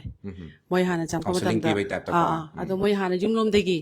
ꯐꯦꯃꯤꯂꯤ ꯃꯦꯝꯕꯔꯁꯤꯡꯅ ꯃꯇꯣꯝꯗ ꯂꯥꯛꯍꯟꯒꯦ ꯑꯍꯥꯟꯕ ꯆꯪꯉꯛꯄꯅꯤꯅ ꯃꯥꯗꯣ ꯈꯤꯇꯪ ꯀꯩꯅꯣ ꯇꯧꯋꯦ ꯒꯥꯏꯗꯂꯥꯏꯟ ꯇꯧꯕꯤꯌꯣ ꯀꯥꯏꯅ ꯍꯥꯏꯕꯗ ꯑꯩꯈꯣꯏ ꯑꯦꯌꯥꯔꯄꯣꯔꯠ ꯆꯠꯂꯒ ꯑꯗꯨꯝ ꯃꯣꯏ ꯍꯥꯟꯅ ꯉꯥꯏꯔ ꯂꯩꯕ Oh, do service dum lai. ꯑꯗꯨꯃꯥꯏꯅ ꯇꯧꯋꯦ ꯑꯗꯨꯁꯨ ꯇꯧꯋꯦ ꯑꯗꯨꯝ ꯍꯥꯏꯗꯤ ꯑꯉꯥꯡꯁꯤꯡꯁꯦ ꯌꯨꯝꯗꯒꯤ ꯃꯤꯗꯤ ꯂꯩꯖꯗꯕ ꯃꯥ ꯃꯁꯥꯗꯤ ꯑꯍꯥꯟꯕ ꯆꯪꯖꯗꯣꯏꯅꯤ ꯈꯤꯇꯪ ꯒꯥꯏꯗ ꯇꯧꯕꯤꯌꯨ ꯍꯥꯏꯕꯗ ꯑꯩꯈꯣꯏꯅ ꯑꯦꯌꯥꯔꯄꯣꯔꯠꯇ ꯍꯥꯟꯅ ꯉꯥꯏꯗꯣꯏꯅꯤ ꯑꯗꯨꯃꯥꯏꯅ Adi ꯇꯧꯔꯒ sukhang da ba nga ma Delhi da laktaragasu okpagi service. ꯑꯩꯈꯣꯏꯅ ꯑꯗꯨꯝ ꯂꯩꯔꯦ ꯋꯦꯜꯀꯝ ꯇꯧꯖꯩ Yam nungai ba. ꯑꯗꯨꯃꯥꯏꯅ ꯑꯩꯈꯣꯏꯅ ꯑꯦꯌꯥꯔꯄꯣꯔꯠꯇ ꯉꯥꯏꯔꯒ ꯂꯩꯔꯅꯤ ꯑꯗꯨꯝ ꯄꯨꯔꯒ ꯂꯥꯛꯑꯒ ꯑꯗꯨꯝ ꯑꯩꯈꯣꯏꯅ ꯁꯤꯒꯤ ꯃꯐꯝ ꯖꯒꯥꯁꯤꯗ ꯊꯔꯁꯗꯦ ꯃꯥꯔꯀꯦꯠ ꯑꯅ ꯑꯃꯁꯨ ꯂꯩ ꯑꯉꯥꯡꯁꯤꯡꯁꯤꯗ ꯃꯥꯔꯀꯦꯠꯇ ꯄꯨꯊꯣꯛꯄꯗ ꯅꯣꯏ ꯁꯨꯃꯥꯏꯅ ꯑꯍꯥꯟꯕ ꯊꯣꯛꯄ ꯃꯇꯝꯗ ꯁꯥꯏꯠ ꯕꯦꯛ ꯑꯃ ꯌꯥꯜꯂꯒ ꯃꯃꯥꯡꯗ ꯊꯝꯃꯨ ꯃꯣꯕꯥꯏꯜ ꯍꯥꯞꯄꯁꯨ ꯃꯣꯏꯗꯤ ꯃꯥꯔꯀꯦꯠꯅꯤꯅ ꯑꯗꯨꯝ ꯍꯨꯔꯥꯟꯕꯒꯨꯝꯕ ꯌꯥꯎꯕ ꯈꯣꯠꯄ ꯇꯧꯔꯛꯑꯒꯗꯤ ꯃꯥꯡꯒꯅꯤ ꯍꯥꯏꯗꯅ ꯑꯗꯨꯃꯥꯏꯅ ꯌꯥꯝ ꯆꯦꯛꯁꯟꯅ ꯑꯩꯈꯣꯏꯅ ꯌꯥꯝ ꯄ꯭ꯔꯣꯇꯦꯛ ꯇꯧꯔꯒ ꯃꯣꯏꯁꯦ ꯏꯆꯥ ꯏꯅꯥꯎꯗꯣ ꯁꯦꯟꯅꯔꯒ ꯑꯗꯨꯃꯥꯏꯅ ꯄꯨꯔꯒ ꯑꯗꯒꯤ ꯃꯣꯏ ꯀꯣꯂꯦꯖ ꯆꯠꯄ ꯑꯣꯏꯇꯥꯔꯁꯨ ꯀꯣꯂꯦꯖꯀꯨꯝꯕ ꯆꯠꯄ ꯑꯣꯏꯇꯥꯔꯒꯁꯨ ꯑꯩꯈꯣꯏꯅ ꯍꯥꯟꯅ ꯑꯗꯨꯝ ꯒꯥꯏꯗꯂꯥꯏꯟ ꯇꯧꯋꯦ ꯃꯐꯝꯗꯣ ꯃꯣꯏꯅ ꯆꯤꯆꯦ ꯈꯪꯗ꯭ꯔꯦ ꯁꯤ ꯑꯝꯇꯪ ꯇꯧꯕꯤꯒꯦꯔꯥ ꯍꯥꯏꯅ ꯍꯪꯇꯥꯅ ꯑꯩꯈꯣꯏꯅꯁꯨ ꯑꯗꯨꯝ ꯍꯪꯉꯦ ꯈꯪꯒꯗ꯭ꯔꯥ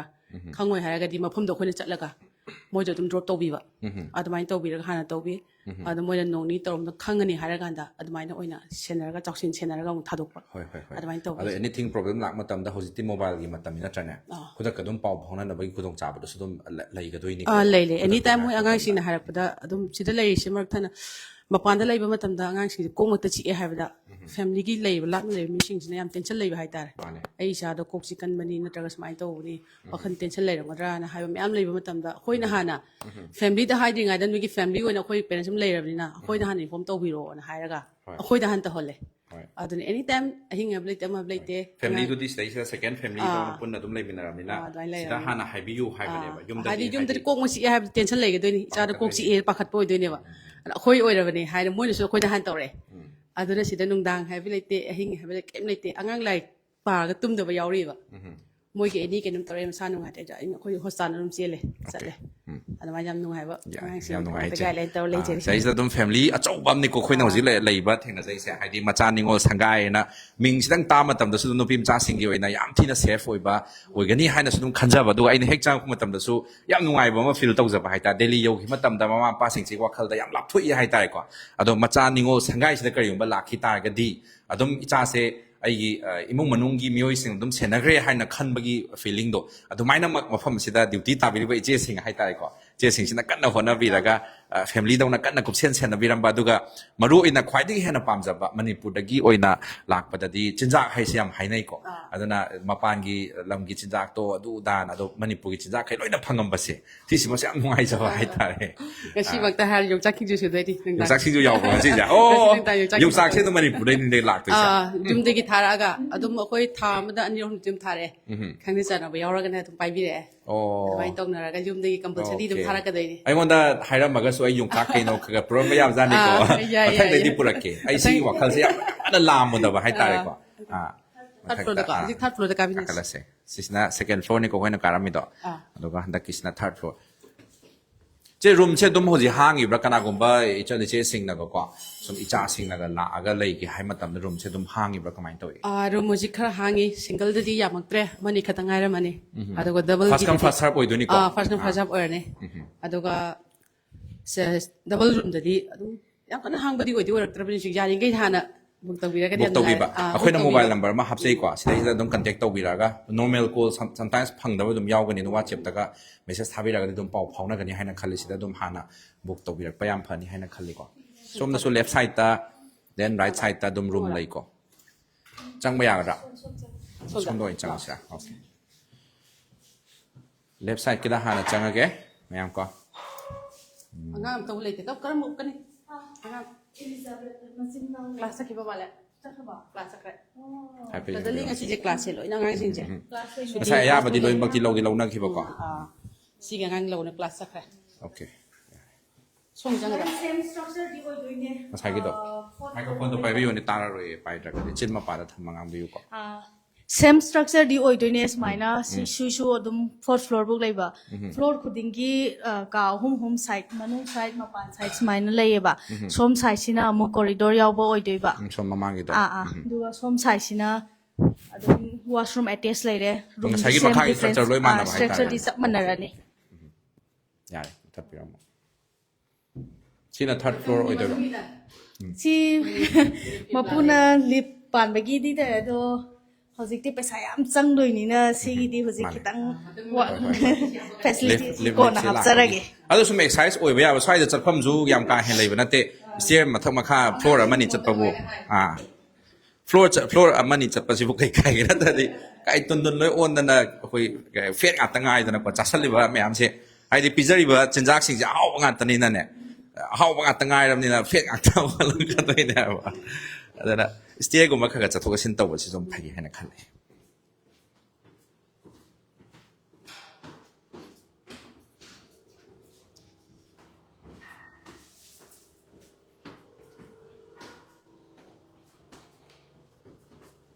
chau pam yeng biro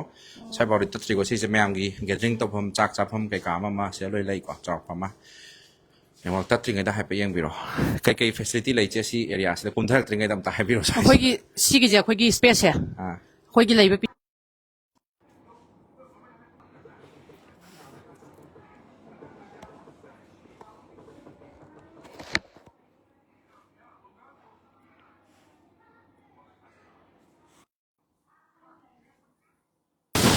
okay ma'am ground floor की वरी अमुक सारसी नेटवर्क अमुक शिफ्ट तब है तारे बिल्डिंग मैम मरक चंग मनी नेटवर्क से खतंग इशू लै को कोई ngai biriba मैम थगत फोटो चरी है ताम ने तो बाय ngai केम लैते network smaina makhada sina smaina space phanguje delhi da di khara wae ba laibak phaba hai gadra si delhi da di ka khu picture ko lai dam ne ai ji siam chawai khale do common oina sida sigi floor gi oina washing machine asida leijare o sida dum any moi gi fi dum putha dum sujaba dum yare ko apun bagi oina common oina dum natra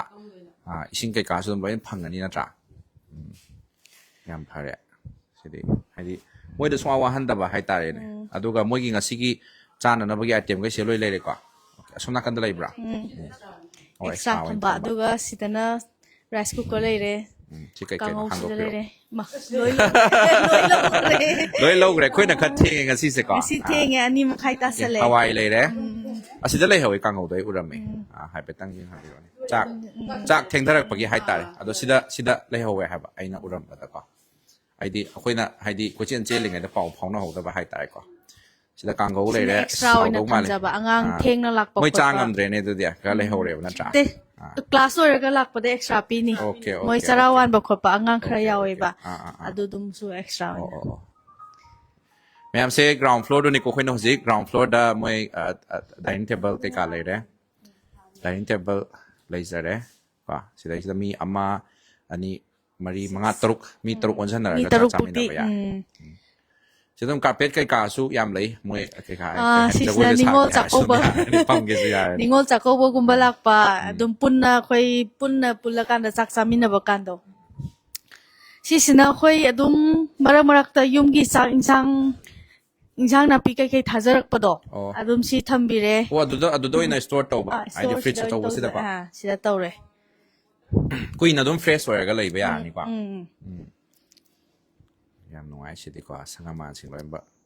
लोइना हापगा थंबा हाय तार अदुननि अदुम अयुक सु नुमिदांग सु Manipuri food मयाम पीबा ngam हाय सिदि अदु सि अंगांग कई function गुम्बा लाकपा निंगोल चाकोबा चेराउबा अदुम मोय थाबन जुलुम मरक मरक चोंहले अवन पाबा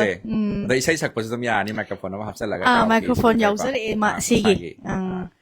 आइदि लोइना म फैसिलिटी से लोइना सि एक्स्ट्रा फीस अमा पीबै मथौ तादे से लोइना म दम फंगदोइने बनता ओ हंदक तसु एजे मैसनाम ला अमे माना प्रेजेंट तौ थोकपिरमे इसै खरा कनानो अमदो एजे मैसनाम से ला अमे काउरे ओ चांजु लाकपिरमे आइगी पिजिदा चान थौजा हेरा चानिंग थौसला अमगा सी मफम सिदा दम परफॉर्म तौबिरमे ना हाय को मयाम अदुना मयाम सिना ग्राउंड फ्लोर नि अदो आई नंग सा हाइजबदो मयाम याम तीना सेक्शन न लई हाइदि गेट से साइ गेट से नुंदांग होदबदि याइ को हुजिम तंग येंबियो गेट से याम तीन सेक्शन न थमबनि येंबियो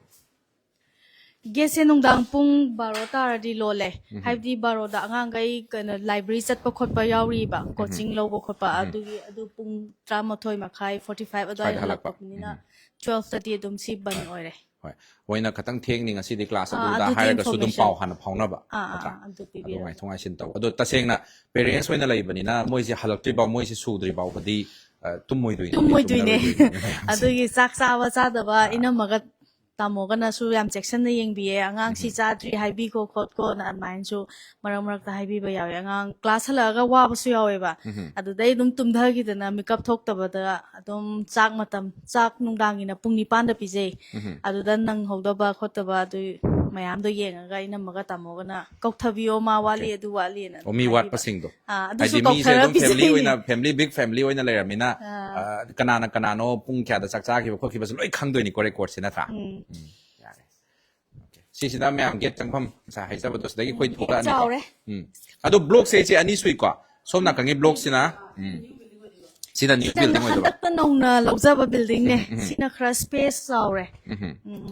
स्पेस याम चावै दो मयाम सुदा ngang सिना याम पामम दौ माले स्पेस याम चावना लेरे मोइ हाक्तंग ओइसु सानाजगे चेंजगे चोंजगे हाइ तागसु लंबी सिगी लेरक मचा सिदा चेन मदि यादमनिना सिदादि दम चेंजबा यारेदा मयाम से फिजिकल ngसाइगी एक्सरसाइज को मम तौजगे जुम्बा गुम योगा गुम तौगे हाइ तासु स्पेस से दम चावना लेरे हाइ तारे चंगसला सिरा नेक्स्ट टॉप ता थोंगलन सिरमो हाना खंजबगी ngarang dagi leibagi aina house number 72 oyani house number 72 सिसिने को मैम स्क्रीनशॉट हाइपे लरोगा थम 72 ले सिगे house number 7 house number 72 Dhaka village opposite Dhaka red light gate number 1 अदुगा मचा निंगो संगाई सिलेको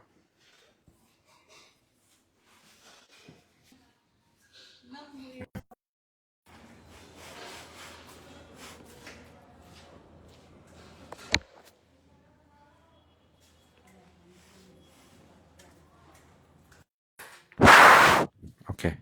ma'am सिदगी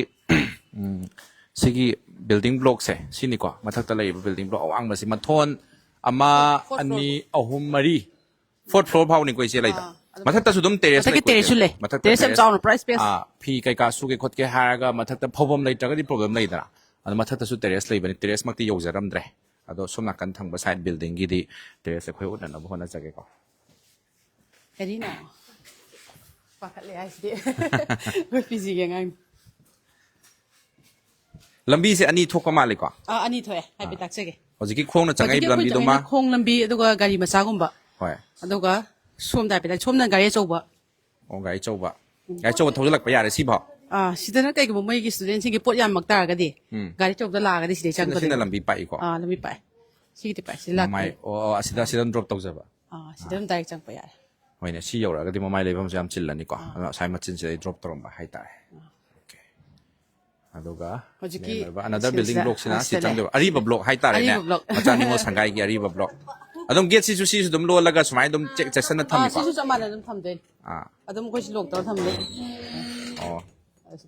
okay ado iche sum moi chathok sin taw ba kai kam ma se ma haidi nupim cha sing chat ke hai matam da haidi moi di hairam da ba su dum yaw dui ni ko camera kai ka su dum thamme na hai na camera adum na kan monitor tawi camera som da le okay ma pa sing sina su dum camera gi monitoring se dum pamang ani hai na khalle ba icha do haidi pung kya thokhi pung kya halai haidi camera na dum proof foi do ni na tra ne kaigumba mark sida angang gaina moi chataya da ba friend circle singa lekani khotkani haiba leitardi family da han inform to honba adugi matungda akhoi da so dum inform le henba adwaina family ga akhoi ga inform to birakra haina hangnar kanda towi haraga da bai ta hole double report to han bai sigi second family sida ma leire do yum gi first family do maga ani mak se report to matungda chathok chasin to ba aduga hing haloi haraga su do maina pau photo phojin tawraga ya ba pi haibani ko sigi building se oden sigi building se mathon kya no sina si jo fourth floor bo ama ani ahum mari singak te kai wat tawe mayam building mathon mari mayam marak thana ai haijaning ba se delhi da kari gumba dongi chali che sing icha sing hai tai cha no pi sing delhi gi karam ma pham da nupim cha sing si bu le hel lagadi safe oi gadage hai na khanbi ba pham da adugi paukhum ni ko khoina nga si live ama thajari ba se mayam su share to bi ba aduga mapham safe oi mapham hai se dum delhi da di dum tasengna mayamna dum yam chauna wa hangna bani hai tai do khoina ngasi lakchari ba delhi north ki dhaka chok hai bagi manak sida lai ri ba mafam akhoina su landmark se pizza bani ko location se pin tok jabani pin hai badi caption da hap jabani mayamna dhaka chok ki mafam do da follow toroga lakpi ba matam da khongna lakpagi di khwai dei khudong chai aduga kariumba gari chauba thoroga lakke hai tare khoina ngasa hai jaw sona kangi lambi mu chaw do makane chang na bagi damak ta hana khoina mobile number pizza da hana line lobira aga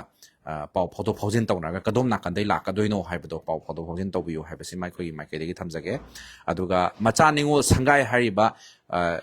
manipuri gi ningo singna ran tawjaba hai tare nupi singna ran tawjaba adum mafam asida domna ayuk ki chak su dum manipuri gi chak dum phangdoini inghang su manipuri chang dum phangdo irom ba dum phangdoini ko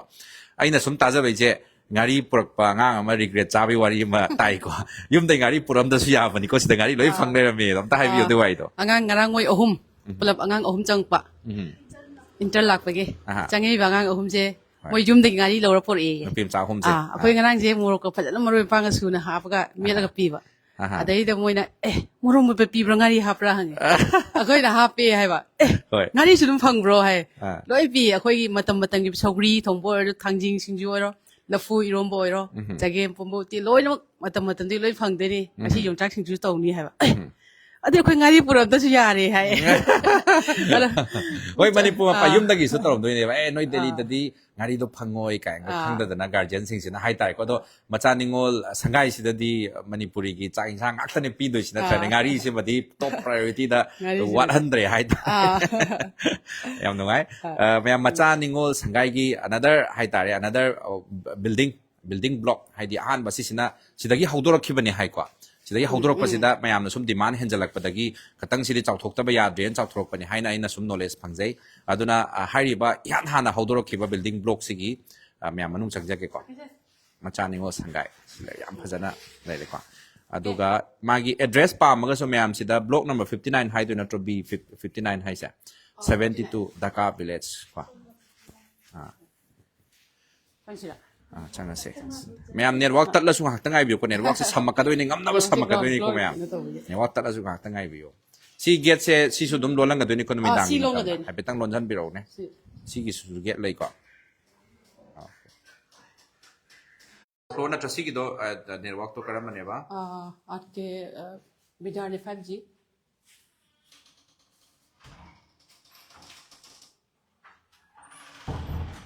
mayam network tang shift tau jage ko okay vidya 5G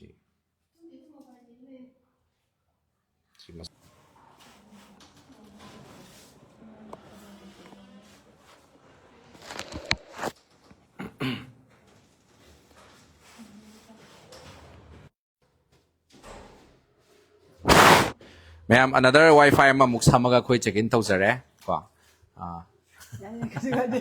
จังSina kitchen oil. ไม่ dress พาวด้วยเราไม่ใช่ชูบกี้ dry ตัวบกี้โอเค Sina kitchen oil dewa.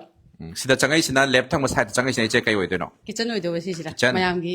So na kan Okay. floor gi stay thong dewa. So Okay. ngi na sung thong ba. kitchen ทางกันจ้ะ ข้างที่ไอ้พัมมันก็ทงจันละนี่ที่เจ้าอ่ะ Asi kon na ri. Si a chong si lo ri ni mo. มีอะไรไป เจ้านี่ ไปอยู่ในแก้มเจ้าไอ้ตัวป้ายแล้วกันขั้นด้วยนี่เฮ้ยเนี่ยคุณเศร้าใช่ไหมเอสอย่างที่น่ะอย่างที่จันละนี่สิดิที่นั่นกิจการกิโลมวยด้วยเนี่ยบ้าอ่ะดูเต็มมันนะกันเอาไอ้ตัวเนาะ Sa ai gi na ma. Ako yi chi family pun na tong jaw ne ba. ใช่ Sina ai gi hek tamu gi. Ina ma. เต็มมันโอเคเต็มมันตั้ง kitchen gi matang da. Ako tamu ina. แต่มันตั้งไมโครโฟนตัวไปวิโรดูก็จินมาป่าแล้วทำวิวก็ตั้งนักชนะแต่มันก็มิงเนี่ยมันตั้งให้วิโรแม่ ai gi ming nong thom mong bi Sistra Devi แต่มาพัมสิได้ไกลๆช่างทงอ่ะก็งานสิ่งสิ่งที่เสวาพังบิริก็ตั้งทำวิว sida ayuk na hawai dum tawre kang goga nung dang di kang shoi iromba sumana tawe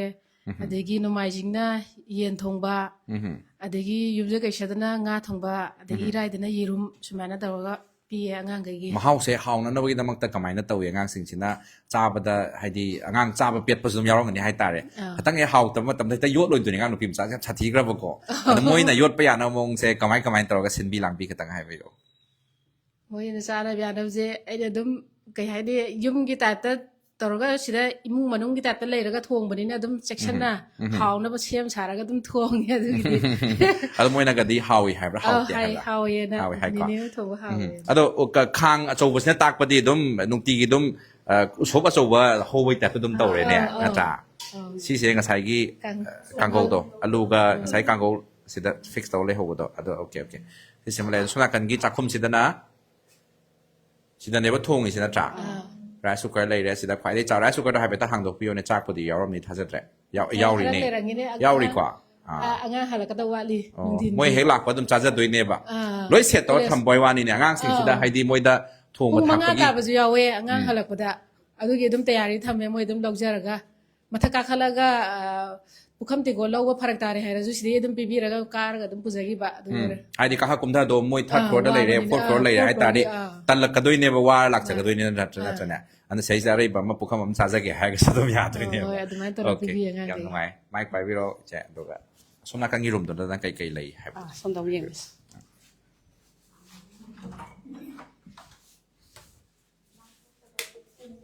Sina ko gi sida dum yeng ai ya ni kha thing ko tam da. Angang ge se kana changi kana thoi kai doi na. Ake tu thom tan lon view ba. Ai si thom tan ge to ba si to ke ba no ai na ba. ล้วนเลย Sigi ko gi lei ba men dor je. Sigi nung dang da ngang moi nung dang da pot ke la ka cha ba ko pa ko re da yaw je. Asuma ngang yaw matam da thong kro hai gi da ko jin chen thok tin. Kana no nga thok ra ma te la ma le ne ko. Hai ram di inform taw dre ne kana ja no kai na. Ada moi si get si da gi adum har ka da je si get ma kha di lo na ge. Pot ai so chma na cha bol la e si taw re kai. โอ้ได้ตัวบุตร ได้taw jin de. เป่าของนั่นแต่ก็ดีบางคนแก้กักทุกคนแต่มันมีดังไม่เข้าวิดนะ do krek krak tang hai da ko dum hogot dum aduna si angang gai si ko dum khangi ne di si de gi dum thak tik kum thar ko tam da si da lei de na kana thoi changi dum khangani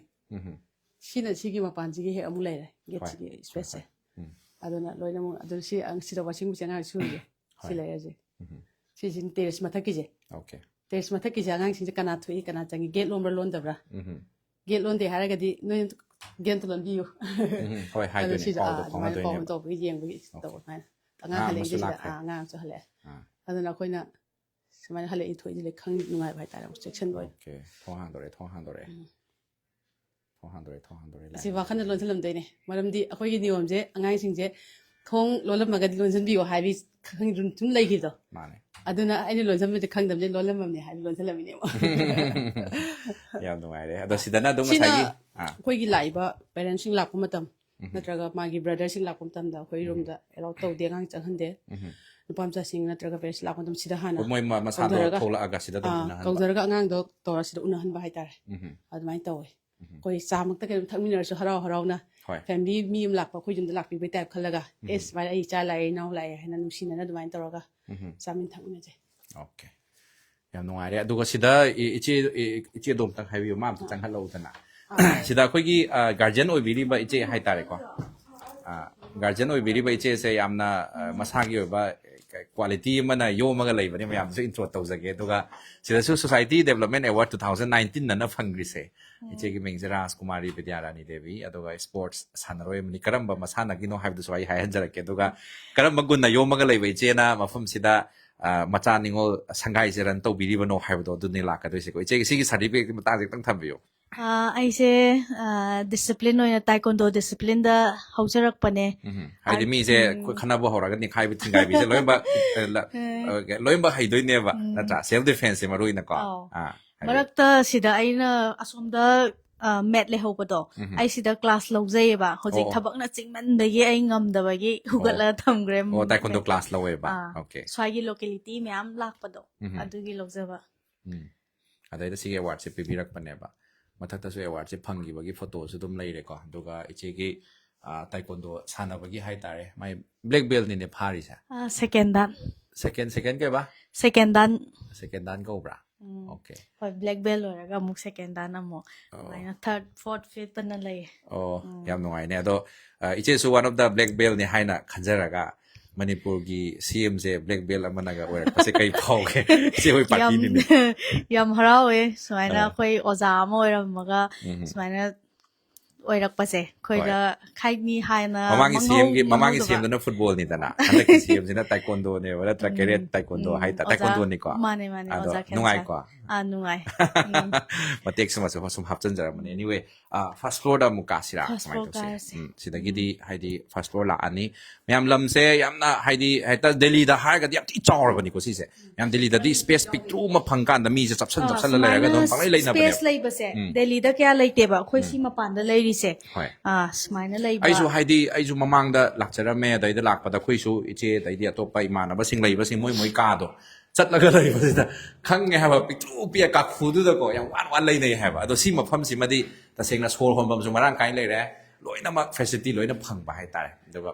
Fire ꯑꯦꯛꯁꯇꯤꯡꯒꯤꯁꯔꯁꯨ ꯂꯩꯔꯦ ꯃꯩꯍꯧ ꯂꯥꯡꯄꯧ ꯑꯊꯨꯕꯒꯤ ꯊꯣꯔꯛꯄ ꯃꯇꯝꯗ ꯈꯨꯗꯛꯀꯤ ꯑꯣꯏꯅ ꯃꯨꯊꯠꯅꯅꯕ ꯍꯥꯏꯇꯥꯔꯦꯀꯣ Fire safety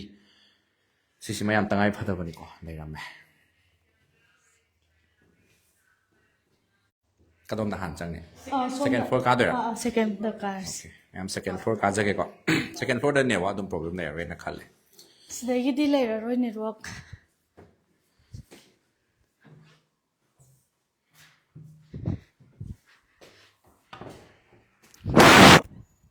wifi ꯃꯃꯤꯡꯗꯣ okay ꯌꯥꯔꯦ network ꯌꯥꯔꯦ ꯌꯥꯗ꯭ꯔꯤꯀꯣ ꯅꯦꯠꯋꯥꯛꯁꯦ ꯑꯣꯀꯦ ꯁꯦꯀꯦꯟ ꯐ꯭ꯂꯣꯔ ꯑꯩꯈꯣꯏ ꯍꯧꯖꯤꯛ ꯂꯥꯛꯆꯔꯦꯀꯣ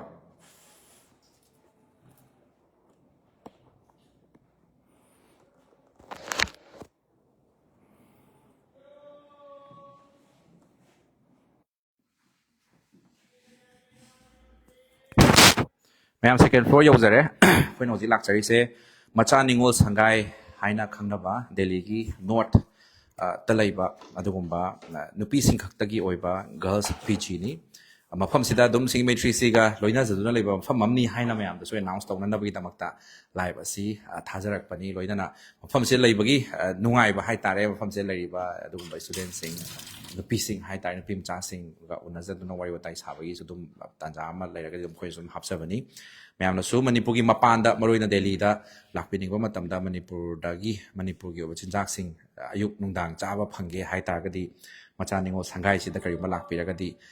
ꯑꯗꯨꯒꯤ ꯅꯤꯡꯕꯗꯨꯃꯗꯤ ꯀꯝꯄꯜꯁꯔꯤ ꯊꯨꯡꯒꯅꯤ ꯍꯥꯏꯅ ꯈꯟꯖꯩ ꯃꯌꯥꯝ ꯌꯨꯝꯗꯒꯤ ꯉꯥꯔꯤ ꯄꯨꯔꯛꯄꯩ ꯃꯊꯧ ꯇꯥꯗ꯭ꯔꯦ ꯍꯥꯏꯕꯁꯤꯅꯤꯀꯣ ꯑꯩꯈꯣꯏꯅ ꯍꯧꯖꯤꯛ ꯂꯥꯛꯆꯔꯤꯁꯦ ꯊꯥꯔꯠ ꯐ꯭ꯂꯣꯔꯗꯦꯕ ꯁꯦꯀꯦꯟ ꯐ꯭ꯂꯣꯔꯗ ꯂꯥꯛꯑꯦ ꯁꯦꯀꯦꯟ ꯐ꯭ꯂꯣꯔꯗ ꯀꯔꯝꯕ ꯔꯨꯝꯅꯣ ꯆꯪꯗꯣꯏꯗꯣ ꯑꯩꯈꯣꯏꯅ ꯑꯣꯀꯦ ꯆꯪꯁꯤ ꯁꯣꯝꯒꯤ ꯕꯤꯜꯗꯤꯡꯁꯤꯅ ꯁ꯭ꯋꯥꯏꯒꯤ ꯁ꯭ꯄꯦꯁꯁꯤꯗ ꯃꯄꯥꯟꯗ ꯑꯣꯏꯅ ꯎꯄꯨ ꯂꯣꯏꯅ ꯊꯝꯕꯤꯕ ꯐ꯭ꯔꯤ ꯑꯣꯏꯅ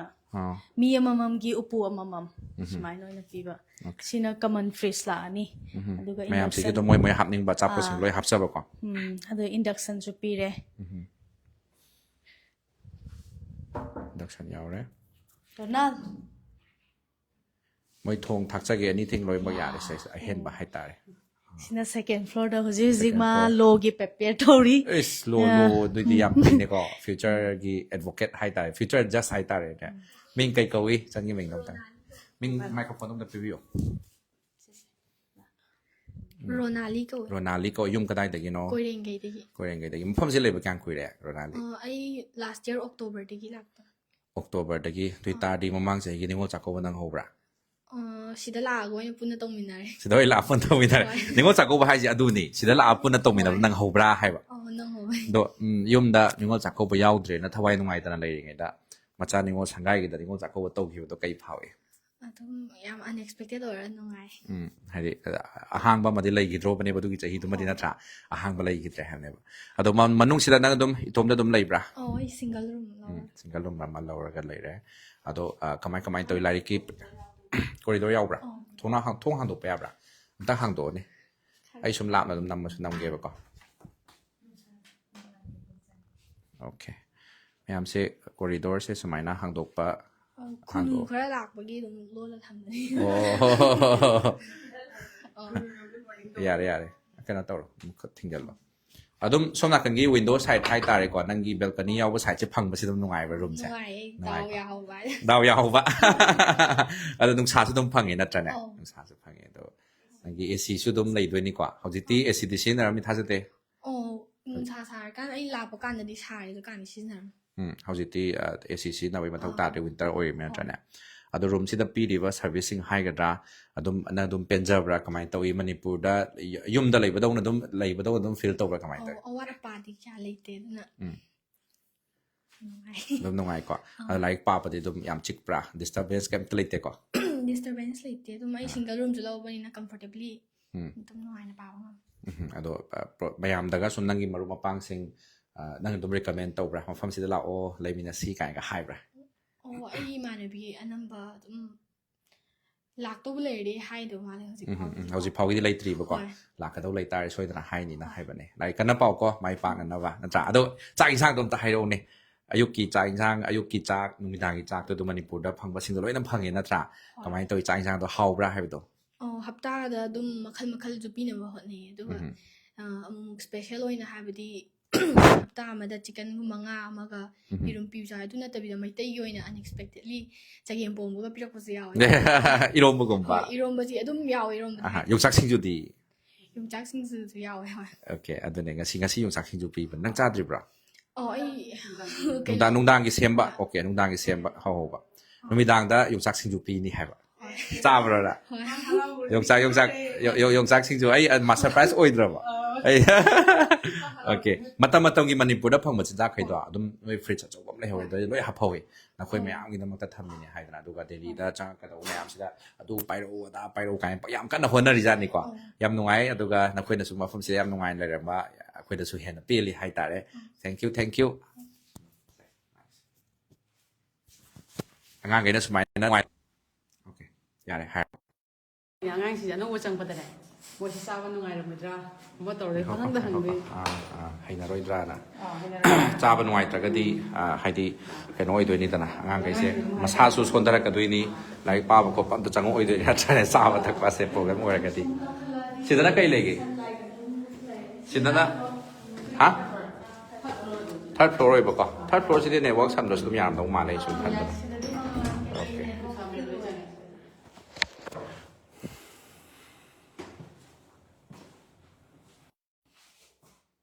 ꯑꯩꯈꯣꯏ ꯆꯪꯕꯁꯦ ꯑꯉꯥꯡꯁꯤꯡꯁꯦ ꯍꯥꯟꯅ ꯂꯣꯛ ꯇꯧꯋꯦꯕ ꯆꯪꯉꯒꯁꯨ ꯁꯤꯁꯤꯅ ꯊꯥꯔꯠ ꯐ꯭ꯂꯣꯔꯒꯤꯅꯤꯀꯣ ꯃꯌꯥꯝ ꯑꯩꯈꯣꯏꯅ ꯆꯪꯖꯔꯛꯏꯁꯦ ꯑꯗꯣ ꯑꯩꯒꯤꯗꯤ ꯀꯌꯥ ꯆꯪꯗꯦ ꯁꯪꯒ ꯇꯦꯟ ꯀꯛꯄꯅꯦ ꯑꯉꯥꯡꯁꯤꯡꯒꯤꯗ ꯃꯥ ꯌꯦꯜꯒꯦ ꯃꯥꯅ ꯆꯪꯕ ꯏꯆꯦꯁꯨ ꯏꯆꯦꯅꯦꯁꯦ ꯃꯣꯏꯅ ꯈꯪꯗ꯭ꯔꯕ ꯈꯪꯗꯕ ꯌꯥꯎꯔꯗꯤ ꯌꯥꯝ ꯅꯨꯡꯉꯥꯏ ꯁꯤꯗꯁꯨ ꯑꯃ ꯂꯩꯔꯝꯃꯦ ꯁꯤꯗꯗꯤ ꯄꯨꯔꯥ ꯁꯝꯃꯔꯕꯨ ꯑꯣꯏꯔꯝꯃꯅꯤꯗ ꯃꯊꯛꯁꯦ ꯁꯥꯔꯝꯗꯧ ꯃꯥꯟꯖꯜꯂꯦ ꯍꯥꯏꯗꯤ ꯁꯦꯝ ꯕꯤꯜꯗꯤꯡꯁꯤꯗ ꯁꯝꯃꯔꯒꯤ ꯁꯥꯏꯠ ꯑꯃ ꯋꯤꯟꯇꯔꯒꯤ ꯁꯥꯏꯠ ꯑꯃ ꯂꯩꯔꯝꯒꯗꯣꯏꯅꯤ ꯏꯆꯪꯒꯤ ꯃꯤꯡ ꯀꯩ ꯀꯧꯕ ꯑꯩꯒꯤ ꯃꯤꯡ ꯁꯤꯟꯗ꯭ꯔꯦꯂꯥ ꯀꯧꯋꯦ ꯋꯥꯡꯖꯤꯡꯗꯒꯤꯀꯣ ꯋꯥꯡꯖꯤꯡ ꯀꯗꯥꯏꯗꯒꯤꯅꯣ ꯕꯖꯥꯔꯗꯒꯤ ꯋꯥꯡꯖꯤꯡ ꯕꯖꯥꯔꯗꯒꯤ ꯌꯥꯝ ꯅꯨꯡꯉꯥꯏ ꯋꯥꯡꯖꯤꯡ ꯕꯖꯥꯔꯗꯒꯤꯁꯨ ꯆꯠꯂꯕ ꯊꯦꯡꯅꯔꯦ ꯁꯤꯗꯩꯁꯤꯗ ꯀꯔꯤ ꯇꯝꯃꯒ ꯂꯩꯕꯅꯣ ꯑꯩꯁꯦ ꯈꯤꯇꯪ ꯅꯛꯁꯟ SSCꯒꯤ exam preparation ꯇꯧꯔ ꯂꯩꯖꯩ ꯑꯣꯀꯦ ꯑꯗꯨꯗꯤ SSC ꯑꯦꯛꯖꯥꯝꯒꯁꯦ ꯐꯥꯎꯔꯒꯗꯤ ꯑꯗꯨꯝ ꯑꯣꯐꯤꯁꯥꯔ ꯑꯃꯗꯤ ꯑꯣꯏꯔꯅꯤ ꯅꯠꯇ꯭ꯔꯅꯦ ꯑꯣꯀꯦ ꯂꯥꯏꯔꯤꯛꯇꯤ ꯀꯟꯅ ꯄꯥꯗꯕ ꯌꯥꯗꯦ SSCꯗꯤ ꯇꯣꯇꯦꯂꯤ ꯃꯦꯔꯤꯠꯇ ꯕꯦꯁ ꯇꯧꯔꯒ ꯈꯜꯂꯛꯀꯗꯣꯏ ꯅꯠꯇ꯭ꯔꯅꯦ ꯔꯤꯇꯟ ꯃꯜꯇꯤꯄꯜ ꯆꯨꯁꯀꯗꯣ ꯑꯦꯛꯖꯥꯝꯁꯦ ꯄꯥꯁ ꯇꯧꯔꯕ ꯃꯇꯨꯡꯗ ꯉꯁꯥꯏꯒꯤ GDPI ꯀꯥꯏ ꯌꯥꯝ ꯂꯩꯗꯅ ꯑꯗꯨ ꯃꯌꯥꯝꯗꯣ ꯃꯊꯪ ꯃꯊꯪ ꯇꯧꯔꯛꯀꯗꯣꯏꯅꯤꯀꯣ ꯑꯗꯣ ꯁꯤꯗ ꯑꯩꯈꯣꯏ ꯕꯦꯠ ꯂꯩꯔꯦ ꯅꯪ ꯅꯇꯣꯝꯗꯔꯣ ꯃꯤ ꯑꯇꯣꯞꯄ ꯁꯦꯌꯔ ꯇꯧꯕ꯭ꯔꯥ ꯑꯩ ꯁꯦꯌꯔ ꯇꯧꯋꯦ ꯑꯩ ꯔꯨꯝꯃꯦꯠ ꯃꯇꯤꯅꯤ ꯁꯦꯅꯥꯄꯇꯤꯗꯒꯤ ꯁꯦꯅꯥꯄꯇꯤꯗꯒꯤ ꯅꯪꯒꯤ ꯁꯤ ꯕꯦꯜꯀꯣꯅꯤ ꯁꯥꯏꯠꯁꯦ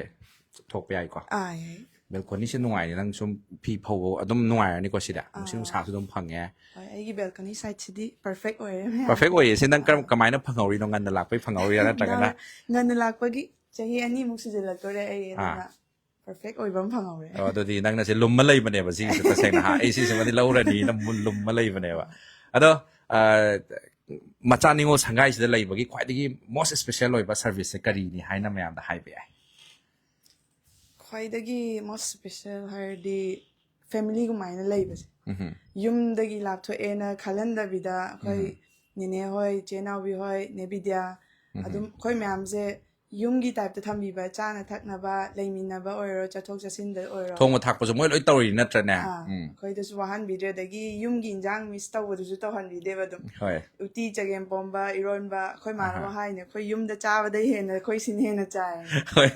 ꯍꯥꯏꯗꯤ ꯏꯟꯖꯥꯡꯗꯣ ꯅꯨꯡꯇꯤꯒꯤ ꯍꯪꯉꯝꯗꯣꯏꯅꯤꯀꯣ ꯏꯃꯥꯅꯗꯤ ꯅꯠꯇ꯭ꯔꯅꯦ ꯉꯁꯤꯗꯤ ꯀꯩ ꯏꯟꯖꯥꯡ ꯆꯥꯔꯕ ꯑꯩꯈꯣꯏꯗꯤ ꯉꯁꯤꯗꯤ ꯎꯇꯤ ꯆꯥꯏ ꯉꯁꯤꯗꯤ ꯏꯔꯣꯝꯕ ꯆꯥꯏ ꯉꯁꯤꯗꯤ ꯄꯥꯛꯅꯝ ꯆꯥꯏ ꯀꯥꯏꯅ ꯇꯧꯔꯝꯗꯣꯏꯅꯦꯕ ꯃꯊꯦꯜꯁꯨ 2-3 ꯑꯗꯨꯝ ꯇꯧꯕꯤꯕꯅꯤꯅ ꯑꯩꯈꯣꯏꯅ ꯍꯦꯟꯅ ꯆꯥꯏ ꯑꯗꯨꯅ ꯍꯦꯟꯅ ꯅꯨꯡꯉꯥꯏꯗꯧ ꯃꯥꯜꯂꯦ ꯂꯩꯕꯅ ꯍꯥꯏ ꯍꯣꯏ ꯑꯗꯣ ꯂꯥꯏꯔꯤꯛ ꯄꯥꯕꯗꯤ ꯑꯗꯨꯝ ꯅꯨꯡꯉꯥꯏꯕ꯭ꯔꯥ ꯅꯪꯒꯤꯕꯨꯗꯤ ꯍꯣꯏ ꯔꯨꯝꯃꯦꯠ ꯑꯃꯕꯨꯗꯤ ꯂꯩ ꯑꯗꯨꯏꯁꯨ ꯑꯗꯨꯝ ꯂꯥꯏꯔꯤꯛ ꯄꯥꯕꯁꯦ ꯑꯗꯨꯝ ꯄꯤꯁ ꯑꯣꯏꯕ꯭ꯔꯥ ꯄꯤꯁ ꯐꯪꯕ꯭ꯔꯥ ꯄꯤꯁ ꯑꯗꯨꯝ ꯑꯣꯏ ꯄꯤꯁꯇꯤ ꯑꯗꯨꯝ ꯑꯣꯏꯌꯦꯕ ꯑꯩꯈꯣꯏ ꯃꯌꯥꯝꯁꯦ ꯑꯗꯨꯝ ꯃꯥꯏ ꯄ꯭ꯔꯤꯄꯔꯦꯁꯟꯒꯤ ꯂꯥꯛꯅꯕꯅꯤꯅ ꯔꯨꯝꯗ ꯑꯗꯨꯝ ꯃꯁꯥꯏ ꯍꯣꯠꯅꯔꯒ ꯂꯣꯏ ꯂꯩꯅꯕꯅꯤꯅ ꯀꯩꯁꯨ ꯑꯌꯦꯠꯄꯗꯤ ꯂꯩ ꯑꯗꯣ ꯑꯩꯅ ꯍꯪꯅꯤꯡꯕ ꯑꯃ ꯂꯩ ꯅꯈꯣꯏꯒꯤ ꯑꯣꯏꯅ ꯊꯥꯒꯤ ꯑꯣꯏꯅ ꯃꯟꯊꯂꯤ ꯈꯔꯗꯤ ꯂꯧꯔꯝꯒꯅꯤ ꯍꯥꯏꯅ ꯈꯜꯂꯦꯕꯀꯣ ꯂꯧꯔꯤꯕ ꯑꯩꯈꯣꯏꯒꯤ ꯆꯥꯔꯖ ꯍꯥꯏꯇꯥꯔꯦ ꯁꯤꯁꯤꯒ ꯑꯗꯨꯝ ꯚꯦꯂ꯭ꯌꯨ ꯐꯣꯔ ꯃꯅꯤ ꯑꯣꯏꯕ꯭ꯔꯥ ꯃꯐꯝꯁꯤꯗ ꯄꯤꯔꯤꯕ ꯁꯔꯚꯤꯁꯁꯤꯒ ꯑꯗꯨꯝ ꯚꯦꯂ꯭ꯌꯨ ꯐꯣꯔ ꯃꯅꯤ ꯑꯣꯏꯕ꯭ꯔꯥ ꯅꯈꯣꯏꯅ ꯀꯔꯤ ꯍꯥꯏꯅꯤꯡꯉꯤ ꯌꯥꯝ ꯍꯦꯟꯅ ꯑꯣꯏ ꯑꯗꯨꯗꯤ ꯑꯩꯈꯣꯏꯅ ꯄꯤꯔꯤꯁꯤꯗꯒꯤ ꯍꯦꯟꯅ ꯑꯣꯏ ꯌꯦꯡꯁꯤꯟꯕꯤꯕ ꯆꯥꯕ ꯊꯛꯄ ꯈꯛꯇꯒꯤꯁꯨ ꯅꯠꯇꯅ ꯑꯩꯈꯣꯏꯗ ꯌꯦꯡꯁꯤꯟꯕꯤꯕ ꯍꯥꯏꯕ ꯁꯦꯀ꯭ꯌꯣꯔ ꯑꯣꯏꯕꯁꯤꯁꯨ ꯌꯥꯝꯅ ꯗꯔꯀꯥꯔ ꯇꯥꯏꯌꯦꯕ ꯗꯦꯜꯂꯤꯗ ꯂꯩꯔꯕꯅꯤꯅ ꯃꯤꯅꯁꯨ ꯀꯩꯀꯩ ꯈꯟꯅꯤ ꯑꯗꯒꯤ ꯀꯩꯀꯩ ꯈꯟꯕꯇ ꯅꯠꯇꯅ ꯏꯁꯥꯅ ꯆꯦꯛꯁꯤꯟꯕ ꯍꯥꯏꯕ ꯑꯃꯁꯨ ꯂꯩ ꯑꯗꯣ ꯏꯁꯥꯅ ꯆꯦꯛꯁꯤꯟꯕꯁꯤꯗ ꯅꯠꯇꯅ ꯑꯩꯈꯣꯏ ꯅꯦꯅꯦ ꯍꯣꯏꯅ ꯌꯥꯝ ꯀꯟꯅ ꯆꯦꯛꯁꯤꯟꯅ ꯁꯦꯟꯅꯕꯤꯕ ꯑꯗꯩ ꯏꯃꯥ ꯏꯄꯥꯗ ꯑꯋꯥꯕ ꯂꯩꯍꯟꯕꯤꯗꯕꯁꯦ ꯁꯤꯁꯤ ꯍꯥꯏꯔꯗꯤ ꯌꯥꯝꯅ ꯑꯩꯈꯣꯏꯅ ꯄꯤꯁꯤꯗꯩ ꯍꯦꯟꯅ ꯍꯦꯜꯂꯦ ꯍꯥꯏꯖꯅꯤꯡꯉꯤ ꯃꯌꯥꯝꯗꯒꯗꯤ ꯍꯥꯏꯗꯤ ꯅꯍꯥꯛꯀꯤꯁꯨ ꯐ꯭ꯔꯦꯟ ꯃꯌꯥꯝ ꯂꯩꯔꯒꯅꯤ ꯅꯠꯇ꯭ꯔꯅꯦ ꯏꯅꯥꯎꯄꯤ ꯏꯆꯦ ꯃꯌꯥꯝ ꯂꯩꯔꯒꯅꯤ ꯃꯈꯣꯏꯅ ꯀꯔꯤꯒꯨꯝꯕ ꯗꯦꯜꯂꯤꯗ ꯂꯥꯛꯀꯦ ꯍꯥꯏꯇꯥꯔꯦ ꯃꯔꯨꯑꯣꯏꯅ ꯅꯣꯔꯠꯇꯒ ꯂꯩꯔꯒ ꯀꯔꯤꯒꯨꯝꯕ ꯁꯔꯚꯤꯁꯄꯨ ꯇꯧꯒꯦꯕꯨ ꯍꯥꯏꯔꯁꯨ or say entrance exam competitive exam prepare ꯇꯧꯒꯦꯕꯨ ꯍꯥꯏꯇꯥꯔꯁꯨ ꯑꯣꯔ ꯁꯦ ꯀꯣꯂꯦꯖ ꯅꯠꯇ꯭ꯔꯒꯅ ꯁ꯭ꯀꯨꯜꯒꯨꯝꯕ ꯆꯠꯀꯦ ꯈꯣꯠꯀꯦ ꯍꯥꯏꯇꯥꯔꯒꯁꯨ ꯃꯐꯝꯁꯦ ꯂꯩꯔꯒ ꯆꯠꯄꯒꯤ ꯅꯨꯡꯉꯥꯏꯕ ꯑꯃꯗꯤ ꯂꯩ ꯅꯠꯇ꯭ꯔꯥ ꯃꯌꯥꯝꯗ ꯔꯤꯀꯃꯦꯟ ꯇꯧꯅꯤꯡꯕ꯭ꯔꯥ ꯃꯌꯥꯝꯗ ꯀꯩ ꯍꯥꯏꯕꯤꯅꯤꯡꯉꯤ ꯃꯌꯥꯝ ꯖꯣꯏꯟ ꯇꯧꯕꯤꯌꯨ ꯍꯥꯏꯕꯒꯤ ꯃꯦꯁꯦꯖ ꯑꯝꯇꯪ ꯍꯥꯏꯕꯤꯌꯨ ꯑꯩ ꯍꯥꯏꯖꯅꯤꯡꯉꯦ ꯃꯐꯝꯁꯦ ꯑꯩꯈꯣꯏꯒꯤ PG ꯂꯩꯕꯩ ꯈꯛꯇ ꯅꯠꯇꯅ ꯑꯩꯈꯣꯏꯒꯤ ꯅꯣꯔꯠ ꯏꯁ ꯂꯩꯕꯗꯁꯨ ꯌꯥꯝꯅ ꯁꯦꯐ ꯑꯣꯏꯕ ꯑꯗꯨꯝ ꯁꯦꯐ ꯑꯣꯏꯕ ꯃꯐꯝ ꯑꯃꯅꯦ ꯑꯗꯒꯤ ꯀꯣꯂꯦꯖ ꯀꯩꯀꯩ ꯆꯠꯄ ꯂꯝꯕꯤ ꯂꯝꯗꯥꯡ ꯀꯩꯀꯩꯁꯦ ꯌꯥꯝꯅ ꯃꯇꯤꯛ ꯆꯥꯕ ꯃꯌꯥꯏ ꯑꯣꯏꯕ ꯃꯐꯝ ꯑꯃꯅꯦꯕꯀꯣ ꯑꯩꯈꯣꯏꯁꯦ ꯑꯗꯨꯅ ꯒꯥꯔꯤ ꯀꯩꯀꯥꯁꯨ ꯂꯣꯏ ꯐꯪꯉꯤꯀꯣ ꯒꯥꯔꯤꯁꯨ ꯑꯗꯨꯝ ꯐꯪꯉꯦ ꯗꯨꯀꯥꯟꯗꯩ ꯀꯩꯗꯩ ꯑꯋꯥꯠꯄ ꯑꯝꯇ ꯂꯩꯇꯦꯕ ꯑꯗꯨꯝ ꯁ꯭ꯋꯥꯏꯗ ꯂꯩꯕꯁꯤꯗ ꯌꯥꯝꯅ ꯅꯨꯡꯉꯥꯏꯕ ꯁꯦꯐ ꯑꯣꯏꯕ ꯑꯃꯗꯤ ꯐꯤꯜ ꯇꯧꯍꯜꯂꯦ ꯑꯗꯨꯅ ꯑꯩ ꯍꯥꯏꯖꯅꯤꯡꯕꯗꯤ ꯑꯗꯨꯝ ꯂꯥꯛꯑꯒꯗꯤ ꯑꯩꯈꯣꯏ ꯃꯆꯥ ꯅꯤꯉꯣꯜ ꯁꯪꯒꯥꯏꯗ ꯑꯗꯨꯝ ꯂꯥꯛꯄꯤꯌꯣ ꯑꯗꯨꯒ ꯁꯤꯒꯤ ꯑꯩꯈꯣꯏꯅ ꯍꯥꯏꯔꯤꯁꯤꯡꯁꯦ ꯁꯤꯁꯦ ꯑꯦꯛꯁꯄꯤꯔꯤꯌꯦꯟꯁ ꯇꯧꯕꯤꯌꯣ ꯌꯥꯝꯅ ꯑꯐꯕ ꯌꯨꯝꯒꯨꯝꯕ ꯃꯐꯝ ꯑꯃ ꯍꯥꯏꯔꯗꯤ ꯑꯩꯅ ꯃꯆꯥ ꯅꯤꯉꯣꯜ ꯁꯪꯒꯥꯏꯕꯨ ꯁꯖꯦꯁ ꯇꯧꯖꯒꯅꯤ ꯃꯌꯥꯝ ꯊꯦꯡꯛ ꯌꯨ ꯍꯥꯟꯅ ꯊꯥꯒꯠꯆꯔꯤ ꯆꯧꯕꯁꯨ ꯃꯥꯏ ꯄꯥꯛꯄꯁꯨ ꯑꯣꯏꯔꯣꯀꯣ ꯑꯣꯏꯖꯒꯦ SSCꯗꯣ ꯊꯨꯅ ꯃꯥꯏ ꯄꯥꯛꯑꯒ ꯊꯕꯛ ꯊꯨꯅ ꯐꯪꯕ ꯊꯦꯡꯛ ꯌꯨ ꯑꯣꯏꯖꯒꯦ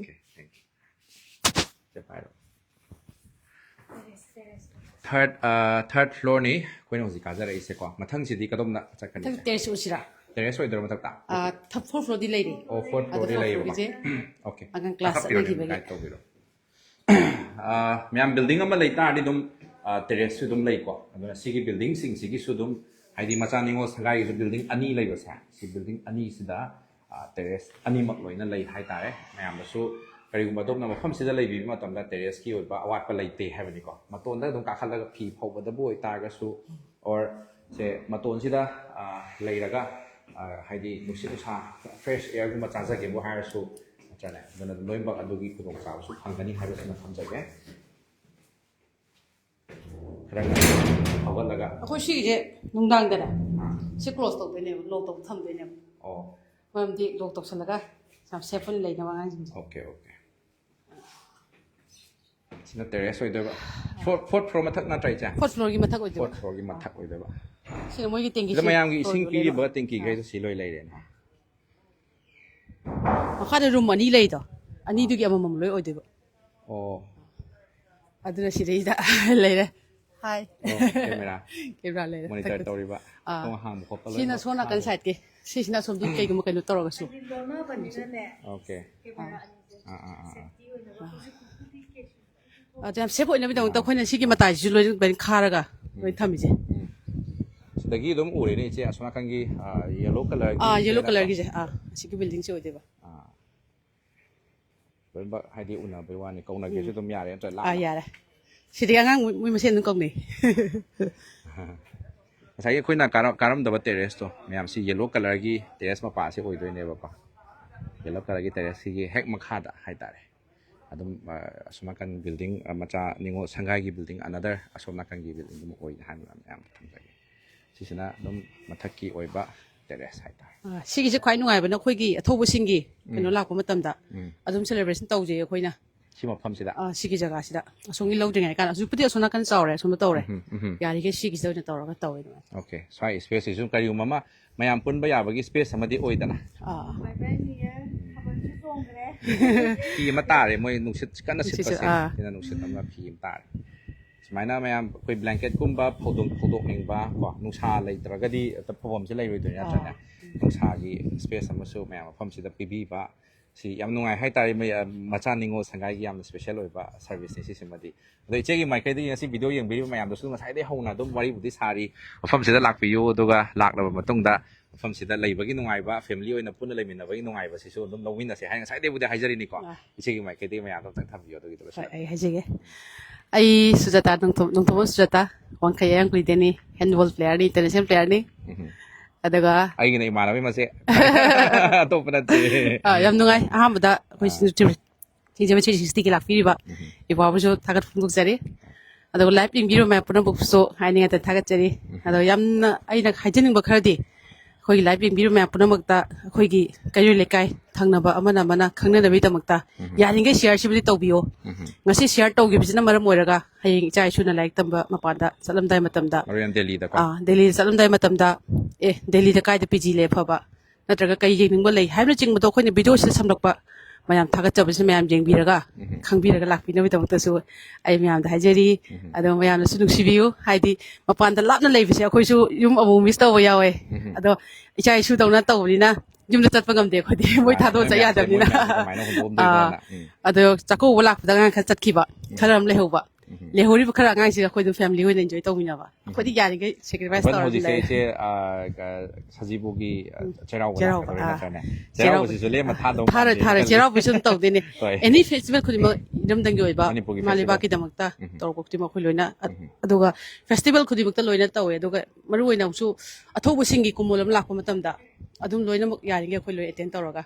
ꯑꯗꯨꯃꯥꯏꯅ ꯇꯧꯃꯤꯟꯅꯩ ꯑꯉꯥꯡꯁꯤꯡꯒ ꯖꯨꯟ 35ꯒꯤ ꯄꯥꯡꯊꯣꯛꯈꯤꯕ ꯑꯩꯈꯣꯏ ꯇꯥꯖꯩ ꯑꯗꯨꯒ ꯏꯔꯥꯕꯣꯠ ꯗꯦ ꯊꯧꯔꯝꯗ ꯅꯤꯡꯁꯤꯡꯕꯒꯤ ꯑꯩꯈꯣꯏ ꯇꯥꯖꯩ ꯑꯩꯈꯣꯏ ꯅꯨꯄꯤ ꯂꯥꯟ ꯑꯇꯩ ꯃꯌꯥꯝ ꯆꯠꯂꯛꯄ ꯇꯧꯋꯦ ꯑꯗꯣ ꯑꯩꯅ ꯍꯥꯏꯖꯅꯤꯡꯕꯗ ꯑꯩꯈꯣꯏꯒꯤ PGꯁꯤꯗ ꯑꯩꯈꯣꯏꯒꯤ ꯑꯉꯥꯡꯁꯤꯡ ꯂꯩꯕ ꯃꯇꯝꯗ ꯁꯦꯐ ꯑꯣꯏꯅ ꯑꯗꯨꯝ ꯂꯩꯖꯩ ꯑꯩꯈꯣꯏ ꯅꯨꯡꯗꯥꯡꯗ ꯒꯦꯠ ꯅꯨꯡ ꯀ꯭ꯂꯣꯖ ꯆꯥꯅꯤꯡꯕ ꯆꯥꯖꯔꯒ ꯑꯗꯒꯤꯗꯤ ꯃꯇꯝꯒꯤ ꯑꯣꯏꯕ ꯃꯊꯦꯜ ꯑꯂꯨ ꯍꯋꯥꯏ ꯌꯣꯡꯆꯥꯛ ꯏꯔꯣꯟꯕ ꯍꯧꯖꯤꯛ ꯏꯔꯣꯟꯗꯧꯔꯕꯅꯤ ꯍꯌꯦꯡ ꯆꯤꯠꯇꯤ ꯌꯦꯟ ꯁꯟꯗꯦ ꯅꯨꯃꯤꯠꯇ ꯌꯦꯟ ꯇꯧꯕꯁꯤꯗ ꯌꯦꯟ ꯉꯧꯔꯒ ꯏꯔꯣꯟꯗꯣꯏꯅꯦꯕ ꯑꯉꯥꯡꯒꯤ ꯗꯤꯃꯥꯟꯁꯦ ꯌꯦꯟꯁꯦ ꯉꯧꯕꯤꯌꯣ ꯍꯥꯏꯌꯦ ꯃꯍꯤ ꯍꯥꯞꯄꯤꯒꯅꯣ ꯏꯔꯣꯟꯕꯤꯌꯣ ꯍꯥꯏꯌꯦ ꯑꯗꯨꯃꯥꯏꯅ ꯅꯨꯡꯉꯥꯏꯅ ꯂꯩ ꯑꯗꯨꯅ ꯑꯩꯒꯤ PGꯁꯤꯗ ꯂꯩꯔꯤꯕ ꯐꯦꯁꯤꯂꯤꯇꯤꯁꯦ ꯃꯌꯥꯝꯅ ꯁꯤꯃ ꯍꯥꯞꯀꯠꯍꯟꯅꯤꯡꯉꯤꯕꯨ ꯍꯥꯏꯔꯁꯨ ꯑꯗꯒꯤ ꯁꯨꯃꯥꯏꯅ ꯇꯧꯋꯦ ꯍꯥꯏꯁꯨ ꯃꯌꯥꯝꯒꯤ ꯑꯩ ꯁꯖꯦꯁꯁꯨ ꯃꯌꯥꯝ ꯑꯩ ꯇꯔꯥꯝꯅ ꯉꯥꯏꯖꯔꯤ ꯃꯌꯥꯝꯅ ꯐꯣꯡꯗꯣꯛꯄꯤꯔꯛꯑꯣ ꯑꯗꯨꯒ ꯍꯥꯞꯆꯒꯦ ꯑꯗ ꯍꯧꯖꯤꯛꯀꯤ ꯑꯣꯏꯅꯗꯤ ꯑꯉꯥꯡꯁꯤꯡ ꯑꯩ ꯃꯆꯥ ꯅꯤꯉꯣꯜ ꯁꯪꯒꯥꯏꯗ ꯂꯥꯛꯍꯟꯕꯤꯌꯨ ꯍꯥꯏꯕꯁꯤꯃ ꯑꯩ ꯃꯌꯥꯝꯗ ꯊꯝꯖꯒꯦ ꯑꯗꯨꯒ ꯏꯆꯦꯒꯤ ꯃꯥꯏꯀꯩꯗꯒꯤ ꯂꯣꯏꯁꯤꯜꯂꯛꯄꯗ ꯑꯝꯇꯪ ꯍꯧꯖꯤꯛꯀꯤ ꯏꯆꯦꯅ ꯄꯤꯕꯤꯔꯤꯕ ꯃꯦꯁꯦꯖꯇꯣ ꯑꯗꯨꯃꯥꯏꯅ ꯄꯕ꯭ꯂꯤꯛꯇ ꯍꯥꯏꯇꯥꯔꯦ ꯉꯁꯤ ꯂꯥꯏꯚ ꯌꯦꯡꯕꯤꯔꯤꯕ ꯃꯌꯥꯝꯗ ꯏꯆꯥ ꯏꯁꯨꯁꯤꯡ ꯂꯥꯛꯍꯟꯕꯤꯌꯨ ꯏꯁꯥꯃꯛ ꯑꯣꯏꯔꯒꯁꯨ ꯂꯥꯛꯄꯤꯌꯨ ꯍꯥꯏꯕꯗꯣ Ngasi live yengbiriba mayamdasu aina haijaningбadi angangsing adum ai haibadi pangai tu Delhi da lakadawa mayam duga handaksu 12 loiraga hoji ATM mayam amsu leiramgani aduda sida share tawbiraga ꯁꯣꯝꯗ ꯂꯥꯛꯄꯤꯅꯕ ꯍꯥꯏꯖꯔꯤ ꯑꯗꯣ ꯁꯤꯡꯖꯃꯩ ꯁꯤꯒꯤ ꯃꯤꯡ ꯄꯜꯂꯀꯥꯟꯗ ꯑꯣꯐꯔꯗꯤ ꯑꯩ ꯁꯨꯝ ꯑꯃꯨꯛ ꯍꯪꯗ꯭ꯔꯤꯅꯦ ꯀꯃꯥꯏꯅ ꯇꯧꯕ ꯑꯗꯨ ꯑꯝꯇꯪꯒ ꯍꯥꯏꯕꯤꯔꯝꯃꯨꯗꯅ ꯁꯤꯡꯖꯃꯩ 360ꯒꯤ ꯊ꯭ꯔꯨꯗꯒꯤ ꯂꯥꯛꯔꯒꯗꯤ ꯑꯩꯈꯣꯏ ꯑꯗꯨꯝ ꯑꯣꯐꯔ ꯆꯥꯎꯅ ꯄꯤꯖꯒꯅꯤ ꯆꯥꯎꯅ ꯄꯤꯒꯅꯤ ꯑꯗꯨꯒ ꯃꯌꯥꯝꯅ ꯑꯀꯨꯞꯄ ꯃꯔꯣꯜ ꯈꯪꯕꯤꯅꯤꯡꯕ ꯍꯥꯏꯗꯤ ꯃꯐꯝꯁꯤꯗ ꯂꯩꯕꯒꯤ ꯄꯤꯖꯤꯁꯤꯗ ꯂꯩꯕꯒꯤ ꯔꯦꯠꯀꯨꯝꯕ ꯈꯪꯕꯤꯅꯤꯡꯕ ꯂꯩꯇꯥꯔꯒꯁꯨ ꯑꯗꯨꯝ ꯀꯟꯇꯦꯛ ꯅꯝꯕꯔꯗꯨꯗ ꯀꯟꯇꯦꯛ ꯇꯧꯕꯤꯔꯣ ꯇꯧꯕꯇꯕꯨ ꯑꯩꯈꯣꯏꯅ ꯍꯥꯏꯖꯅꯤꯡꯕꯁꯦ ꯔꯦꯠꯁꯦ ꯑꯦꯅꯥꯎꯟꯁ ꯇꯧꯖꯗ꯭ꯔꯤꯁꯦ ꯀꯔꯤꯒꯤꯅꯣ ꯍꯥꯏꯕ ꯃꯇꯝꯗ ꯌꯥꯝ ꯊꯤꯅ ꯍꯣꯡꯕꯀꯣ ꯁ꯭ꯋꯥꯏ ꯑꯀꯣꯏꯕꯗ ꯂꯩꯔꯤꯕ ꯃꯌꯥꯝꯁꯦ ꯁꯥꯎꯅꯗꯦꯕ ꯅꯣꯏꯗ ꯌꯥꯝ ꯍꯣꯡꯅ ꯄꯤꯔꯤꯗꯣ ꯀꯔꯤꯒꯤꯅꯣꯅ ꯑꯗ ꯑꯉꯥꯡꯁꯤꯡꯁꯤꯅꯁꯨ ꯑꯗꯨꯝ ꯍꯥꯏꯔꯛꯏꯗꯅ ꯌꯥꯝ ꯍꯣꯡꯉꯦ ꯃꯣꯏꯅ ꯄꯤꯔꯤꯕ ꯁꯥꯔꯚꯤꯁꯁꯤꯗꯒꯤꯗꯤ ꯑꯩꯈꯣꯏꯅ ꯄꯤꯔꯤꯕ ꯁꯦꯜꯗꯨꯅ ꯍꯦꯟꯅ ꯌꯥꯝꯗꯦꯅ ꯍꯥꯏꯕꯤꯔꯛꯄꯗꯣ ꯑꯗꯨꯅ ꯑꯗꯨꯝ ꯄ꯭ꯔꯨꯐꯅꯦ ꯍꯥꯏꯇꯥꯔꯦ ꯃꯌꯥꯝꯅ ꯑꯗꯨꯝ ꯀꯟꯇꯦꯛ ꯅꯝꯕꯔꯁꯤꯗ ꯀꯣꯜ ꯇꯧꯕꯤꯔꯛꯑꯒ ꯑꯦꯃꯥꯎꯟ ꯀꯌꯥꯅꯣ ꯑꯗꯨꯒ ꯀꯔꯤꯒꯨꯝꯕ ꯁꯤꯡꯃꯩ ꯃꯤꯡ ꯄꯜꯂꯒꯗꯤ ꯂꯨꯄꯥ ꯀꯌꯥ ꯇꯥꯗꯣꯏꯅꯣ ꯍꯥꯏꯕꯒꯤ ꯋꯥꯍꯪꯗꯨꯃꯇꯪ ꯍꯪꯕꯤꯔꯒꯗꯤ ꯌꯥꯝ ꯅꯨꯡꯉꯥꯏꯗꯧ ꯃꯥꯜꯂꯦ ꯁꯣꯏꯗꯅꯁꯨ ꯑꯣꯐꯔ ꯄꯤꯕꯤꯔꯛꯀꯅꯤ ꯍꯥꯏꯅ ꯈꯜꯂꯦ ꯀꯣꯏꯁꯦ ꯄꯤꯗꯣꯏꯅꯦ ꯁꯣꯏꯗꯅ ꯑꯩꯈꯣꯏꯅ ꯁꯤꯡꯖꯃꯩ 360ꯁꯦ ꯀꯔꯝ ꯀꯥꯟꯗ ꯎꯅ ꯐꯪꯗꯣꯏꯅꯣ ꯑꯗꯣ ꯀꯃꯥꯏꯅ ꯀꯩꯗꯧꯕ ꯐꯪꯗꯣꯏꯅꯣꯅ ꯈꯟꯖꯕꯅꯦꯕ ꯃꯪꯂꯥꯟꯅ ꯉꯁꯤ ꯐꯪꯉꯦ ꯌꯥꯝ ꯅꯨꯡꯉꯥꯏ ꯍꯥꯏꯗꯤ ꯑꯗꯨꯗ ꯌꯨꯝꯗꯗꯤ ꯑꯗꯨꯝ ꯎꯅ ꯂꯩꯕꯅꯤ ꯗꯦꯜꯂꯤꯗ ꯀꯔꯝ ꯀꯥꯟ ꯂꯥꯛꯀꯗꯣꯏꯅꯣ ꯑꯗꯨꯝ ꯈꯟꯕ ꯍꯥꯏꯇꯥꯔꯦꯀꯣ ꯑꯇꯣꯞꯄ ꯌꯦꯡꯕ ꯃꯇꯝꯗ ꯑꯩꯈꯣꯏꯁꯨ ꯀꯩꯗꯧꯕ ꯉꯝꯒꯗꯒꯦ ꯑꯩꯈꯣꯏꯁꯨ ꯀꯩꯒꯨꯝꯕ ꯈꯔ ꯇꯧꯁꯤꯅ ꯍꯥꯏꯔ ꯈꯟꯕꯗꯁꯨ ꯑꯩꯈꯣꯏꯅ ꯑꯗꯨꯅ ꯌꯥꯔꯤꯉꯩ ꯁꯤꯡꯖꯃꯩ 360 ꯄꯜꯂꯒꯗꯤ ꯑꯩꯈꯣꯏꯒꯤ ꯁꯥꯏꯠꯇꯒꯤ ꯑꯉꯝꯕ ꯑꯗꯨꯝ ꯇꯥꯖꯒꯦ ꯌꯥꯝ ꯅꯨꯡꯉꯥꯏ ꯏꯆꯦ ꯍꯣꯏꯅꯁꯨ ꯑꯗꯨꯝ ꯅꯧꯄꯥ ꯑꯩꯈꯣꯏ ꯂꯥꯛꯆꯕ ꯃꯇꯝꯗ ꯏꯆꯦ ꯍꯣꯏꯅ ꯍꯔꯥꯎ ꯇꯧꯕꯤꯕ ꯑꯗꯨꯒ ꯑꯋꯥꯠ ꯑꯄꯥꯁꯤꯡ ꯂꯩꯍꯟꯗꯕꯒꯤꯗꯃꯛꯇꯁꯨ ꯏꯆꯦ ꯍꯣꯏ ꯃꯌꯥꯝ ꯑꯗꯨ ꯐꯦꯃꯤꯂꯤ ꯃꯌꯥꯝꯕꯨꯁꯨ ꯑꯩꯒꯤ ꯃꯥꯏꯀꯩꯗꯒꯤ ꯍꯟꯅ ꯊꯥꯒꯠꯆꯔꯤ ꯑꯗꯨꯒ ꯑꯩꯈꯣꯏꯒꯤ ꯃꯥꯏꯀꯩꯗꯒꯤꯁꯨ ꯑꯗꯨꯝ ꯃꯇꯨꯡꯗ ꯀꯩ ꯍꯥꯏꯅꯤ ꯑꯩꯈꯣꯏꯅ ꯔꯤꯀꯃꯦꯟ ꯇꯧꯖꯕ ꯑꯗꯨꯝ ꯐꯦꯃꯤꯂꯤ ꯅꯠꯇ꯭ꯔꯒꯅ ꯑꯦꯅꯤ ꯀꯅꯥꯒꯨꯝꯕ ꯑꯃ ꯂꯥꯛꯄ ꯃꯇꯝꯗꯁꯨ ꯏꯆꯦ ꯍꯣꯏꯅ ꯉꯁꯤ ꯑꯩꯈꯣꯏꯗ ꯇꯧꯕꯤꯔꯤꯕ ꯑꯁꯨꯝꯅ ꯑꯇꯣꯞꯄ ꯂꯥꯛꯄꯤꯕ ꯒꯦꯁꯁꯤꯡꯗꯁꯨ ꯑꯗꯨꯝ ꯃꯈꯥ ꯇꯥꯅ ꯁꯞꯄꯣꯔꯠ ꯇꯧꯕꯤꯌꯨ ꯍꯥꯏꯕ ꯋꯥꯐꯝꯁꯦ ꯊꯝꯖꯕꯒ ꯂꯣꯏꯅꯅ ꯃꯌꯥꯝ ꯌꯦꯡꯕꯤꯔꯤꯕ ꯃꯌꯥꯝ ꯈꯨꯗꯤꯡꯃꯛꯅ ꯉꯁꯤꯒꯤ ꯂꯥꯏꯚ ꯁꯦꯌꯔ ꯇꯧꯕꯤꯔꯤꯕ ꯈꯨꯗꯤꯡꯃꯛꯅ ꯀꯃꯦꯟ ꯁꯦꯛꯁꯟꯗ ꯁꯦꯌꯔ ꯇꯧꯔꯦ ꯍꯥꯏꯕ ꯋꯥꯐꯝꯁꯦ ꯊꯝꯕꯤꯔꯣ ꯑꯗꯨꯒ ꯑꯩꯈꯣꯏꯅ ꯂꯛꯀꯤ ꯋꯤꯅꯔ ꯑꯃ ꯈꯟꯒꯠꯆꯔꯒ ꯑꯩꯈꯣꯏꯒꯤ ꯃꯥꯏꯀꯩꯗꯒꯤ ꯍꯥꯏꯗꯤ ꯏꯆꯦ ꯑꯩꯈꯣꯏ ꯃꯥꯏꯀꯩꯗꯒꯤ ꯑꯣꯏꯔꯁꯨ ꯑꯩꯈꯣꯏ ꯃꯥꯏꯀꯩꯗꯒꯤꯁꯨ ꯒꯤꯐ ꯃꯆꯥ ꯑꯃ ꯄꯤꯅꯅꯕꯒꯤꯗꯃꯛꯇ ꯁꯦꯝ ꯁꯥꯖꯒꯦ ꯍꯥꯏꯕ ꯋꯥꯐꯝꯁꯦ ꯊꯝꯖꯕ ꯂꯣꯏꯅ ꯏꯆꯦ ꯕꯥꯏ ꯕꯥꯏ ꯇꯧꯃꯤꯟꯅꯔꯁꯦ ꯃꯌꯥꯝꯗ thank you so like much. ꯕꯤꯗꯃꯛꯇ ꯊꯥꯒꯠꯆꯔꯤ